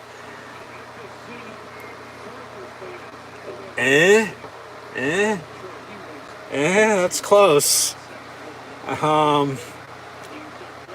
Be incomplete though, 3rd and 14.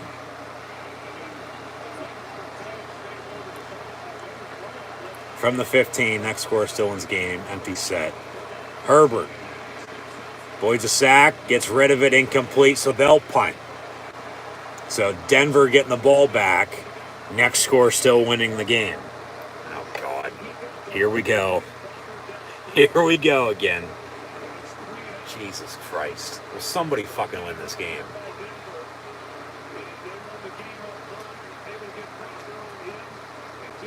Who the hell was he throwing to?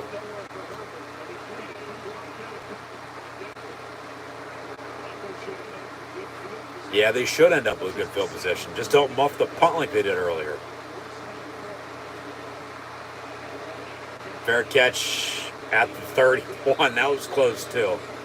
So 1st and 10, Broncos from there. They get another chance here. 7:10 to play. Still got 2 timeouts, but the next score wins the game. Could be a defense touchdown for the Chargers. Field goal for the Broncos. Touchdown for the Broncos. Next score wins the game.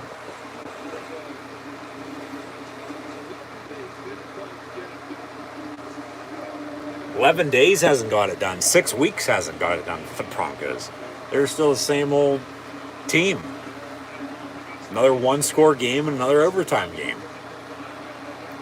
Their defense is playing good once again, but it's their fucking offense. That's what it got rolling early, but then back to what they've been. Next score wins once again. 1st and 10 from 31. Wilson gonna hand off on a draw. Latavius Murray for 3.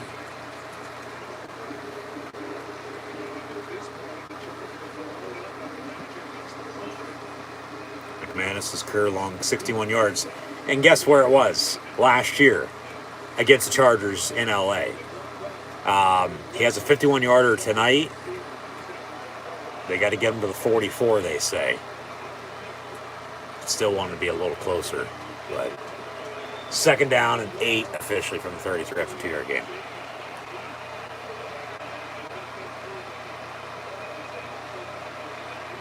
Keep it simple. Yeah, run it again. Another yard. Khalil Mack on the tackle. First time saying his name all night. Of course, Bosa is injured. But 3rd down and 7. Wouldn't mind taking a deep shot. That's what's, worked for Denver. And Russell Wilson tonight. And Wilson throughout his whole entire career. Go deep. 3rd and 7, go deep. And if you turn it over, you flip field. And then still the next score wins. I'd be taking a deep shot right now if I'm Denver. Because if you don't get it anyway, you're still going to have to punt. So he will go deep down the far side. And incomplete, almost picked off by another defender after it hit off a helmet. That would have been in field goal range if he would have caught it, Jerry Jeudy from Alabama. But incomplete, 4th and 7. So they'll punt. So here we go, the punt contest in overtime. And will somebody please win this fucking game? Because right now, I don't think any of us know who the hell's going to win this. And Denver's going to have to punt again. Chargers getting it back with 1 timeout, 5:44 to play. And next score still wins this game.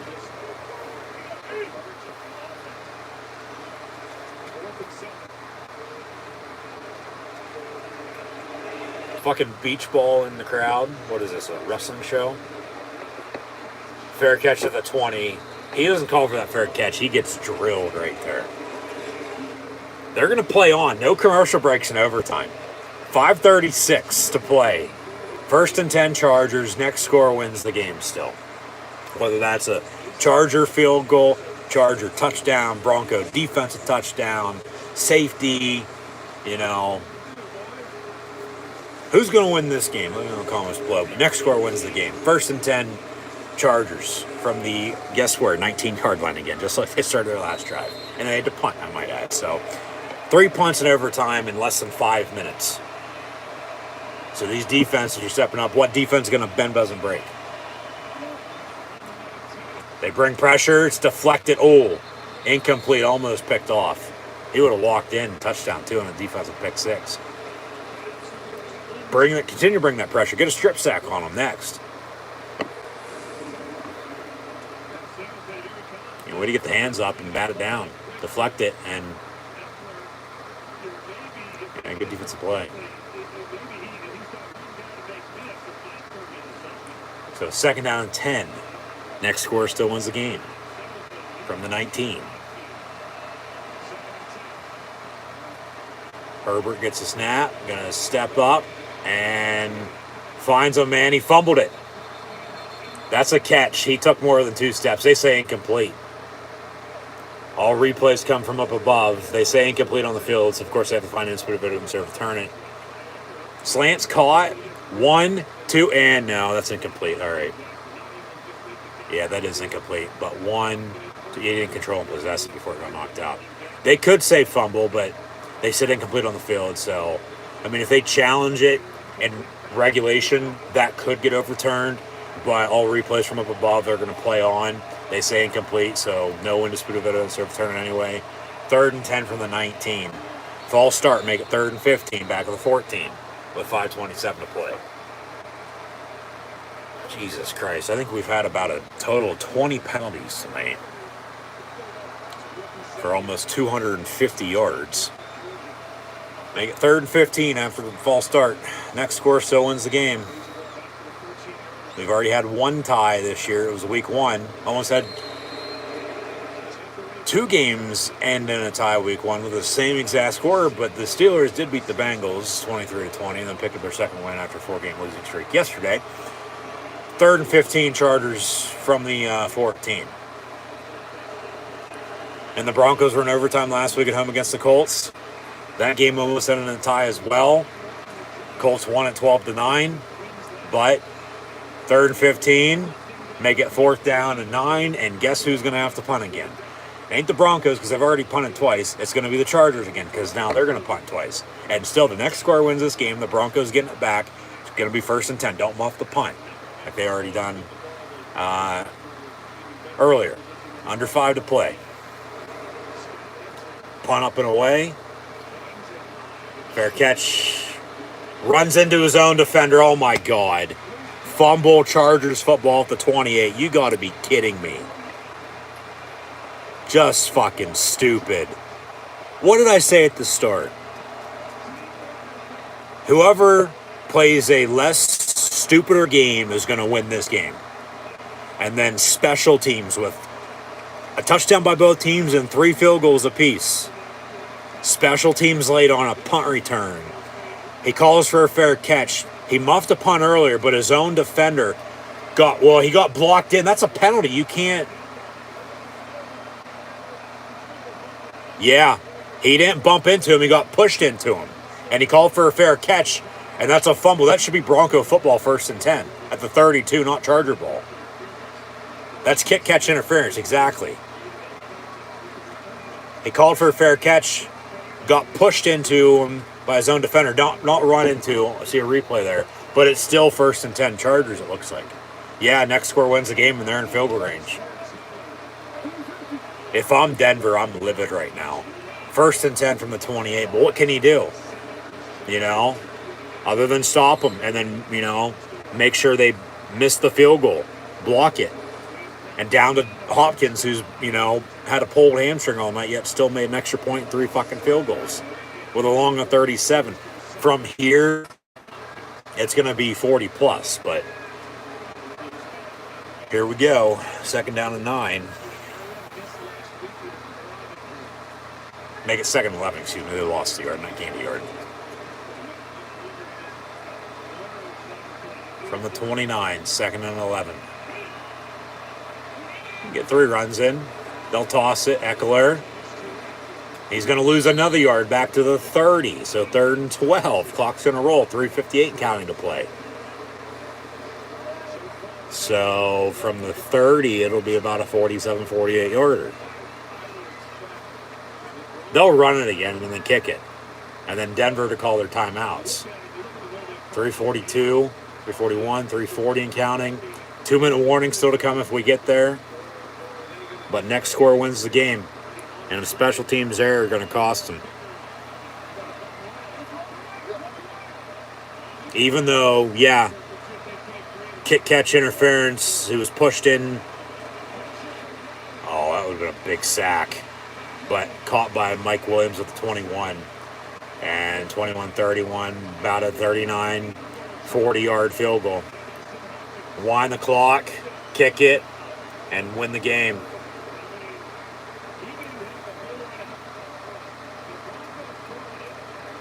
Good game down to the finish here. And a special teams error is going to cost Denver. Even though, yeah, I mean, that is what it is. What can you do? Like I said, I explained that a little bit already. I ain't going to say much more. They have 2 timeouts. They're going to ice them. Here comes the timeout. 39-yard field goal, though, for the win in overtime. So, after everything that's happened, we're going to have a game-winning field goal here. It looks like, with the Chargers defeating the Broncos 19-16. He's already good on 3 kicks. This will be the longest of the night, though, for him. So we'll see, but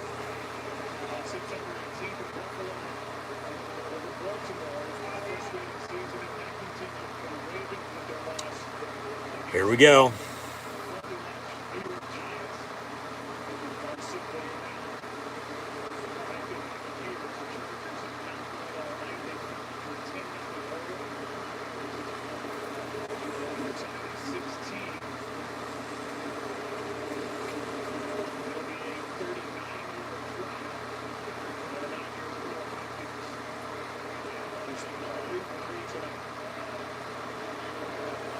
For the win from 39 yards in overtime. Snap, hold, kick from 39 yards out for the win in OT. Give the Chargers a 19-16 win.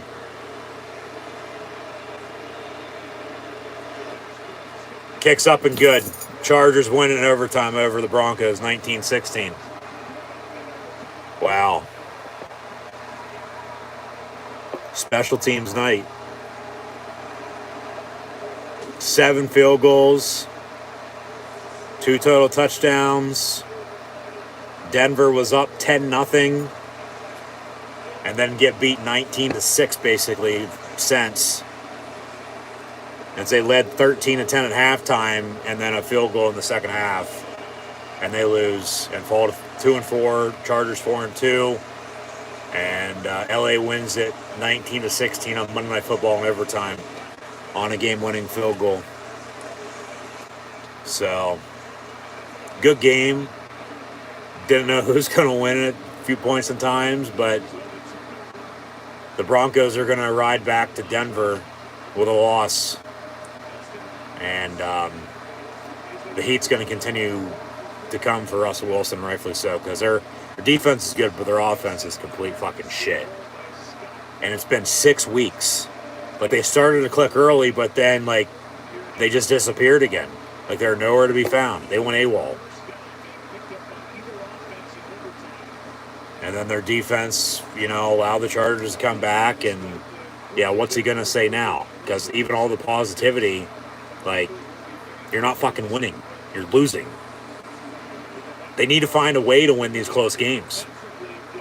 And I still believe if they get this offense rolling, which they showed signs of it early, but then it went away again, Denver's going to be okay. But they're, losing early in the year when these losses could be wins. They might hurt them later on in the year when, they're in a playoff picture where could determine if they're going to be in or out. But man, good game. No doubt about it. Could have been better. But like I said at the start, I didn't know what to expect coming in tonight. Because as good as these defenses are, and as much potential as the offenses have, but what team was going to, show up for both tonight, especially for Denver, but LA's offense, even as good as they play on defense, they're up and down too. But Denver then, even as good as their defense is, their offense has shown no signs of life at all. And it's mid-October. It's week 6 now into week 7. They go to London in 2 weeks to take on the Jaguars, but that should be a damn good game because Jacksonville's playing good. Like, looking ahead to Denver, like, when are they going to get out of their, loop that they're on the wrong side of?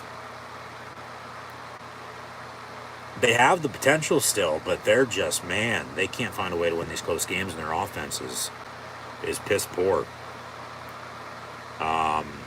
We'll see what happens, but They blew it. They had a 10-0 lead. The Chargers should have won in regulation to begin with. They still went in on a game-winning field goal in overtime anyway, but even at points in time, the Chargers deserved to lose, I thought. But the Broncos, even though they should have won, they couldn't find a way to win, and they deserve to lose. So it's a win-win, lose-lose situation for everybody involved, except for the Chargers, because at the end of the day, they found a way to win, and a win's a win, and that's all that matters, and they win in overtime 19-16. So I'll leave it at that. So in the meantime, thanks for tuning in and listening. That'll do it for myself, your host, Encyclopedia Sports, Coin Luke 96, live right here on YouTube. As Russell Wilson going to finish 15 of 28 for 180 yards passing and a touchdown. They did find a running game in the second half with Latavius Murray, who had 15 carries, 66 yards. Herbert, 37 of 57 for 238. Had the INT that led to 3 Bronco points. Eckler had 14 carries, 36 yards, and a score. Sonny Michel, 8 of 28. But yeah, at the end of the day, a win's a win, and the Chargers found a way to win when the Broncos blew it, and offense is still playing like dog shit, horse shit, Bronco shit, if you will. We'll see what everybody has to say, but at the same point in time, it ain't getting any easier moving forward. So, yeah, LA is going to take the win, no doubt about it. They get to 4-2. Denver drops to 2-4. Another 1-score game, and they can't win it. They had it won, but then they lost, and they deserved to lose, even though the Chargers, sort of the same.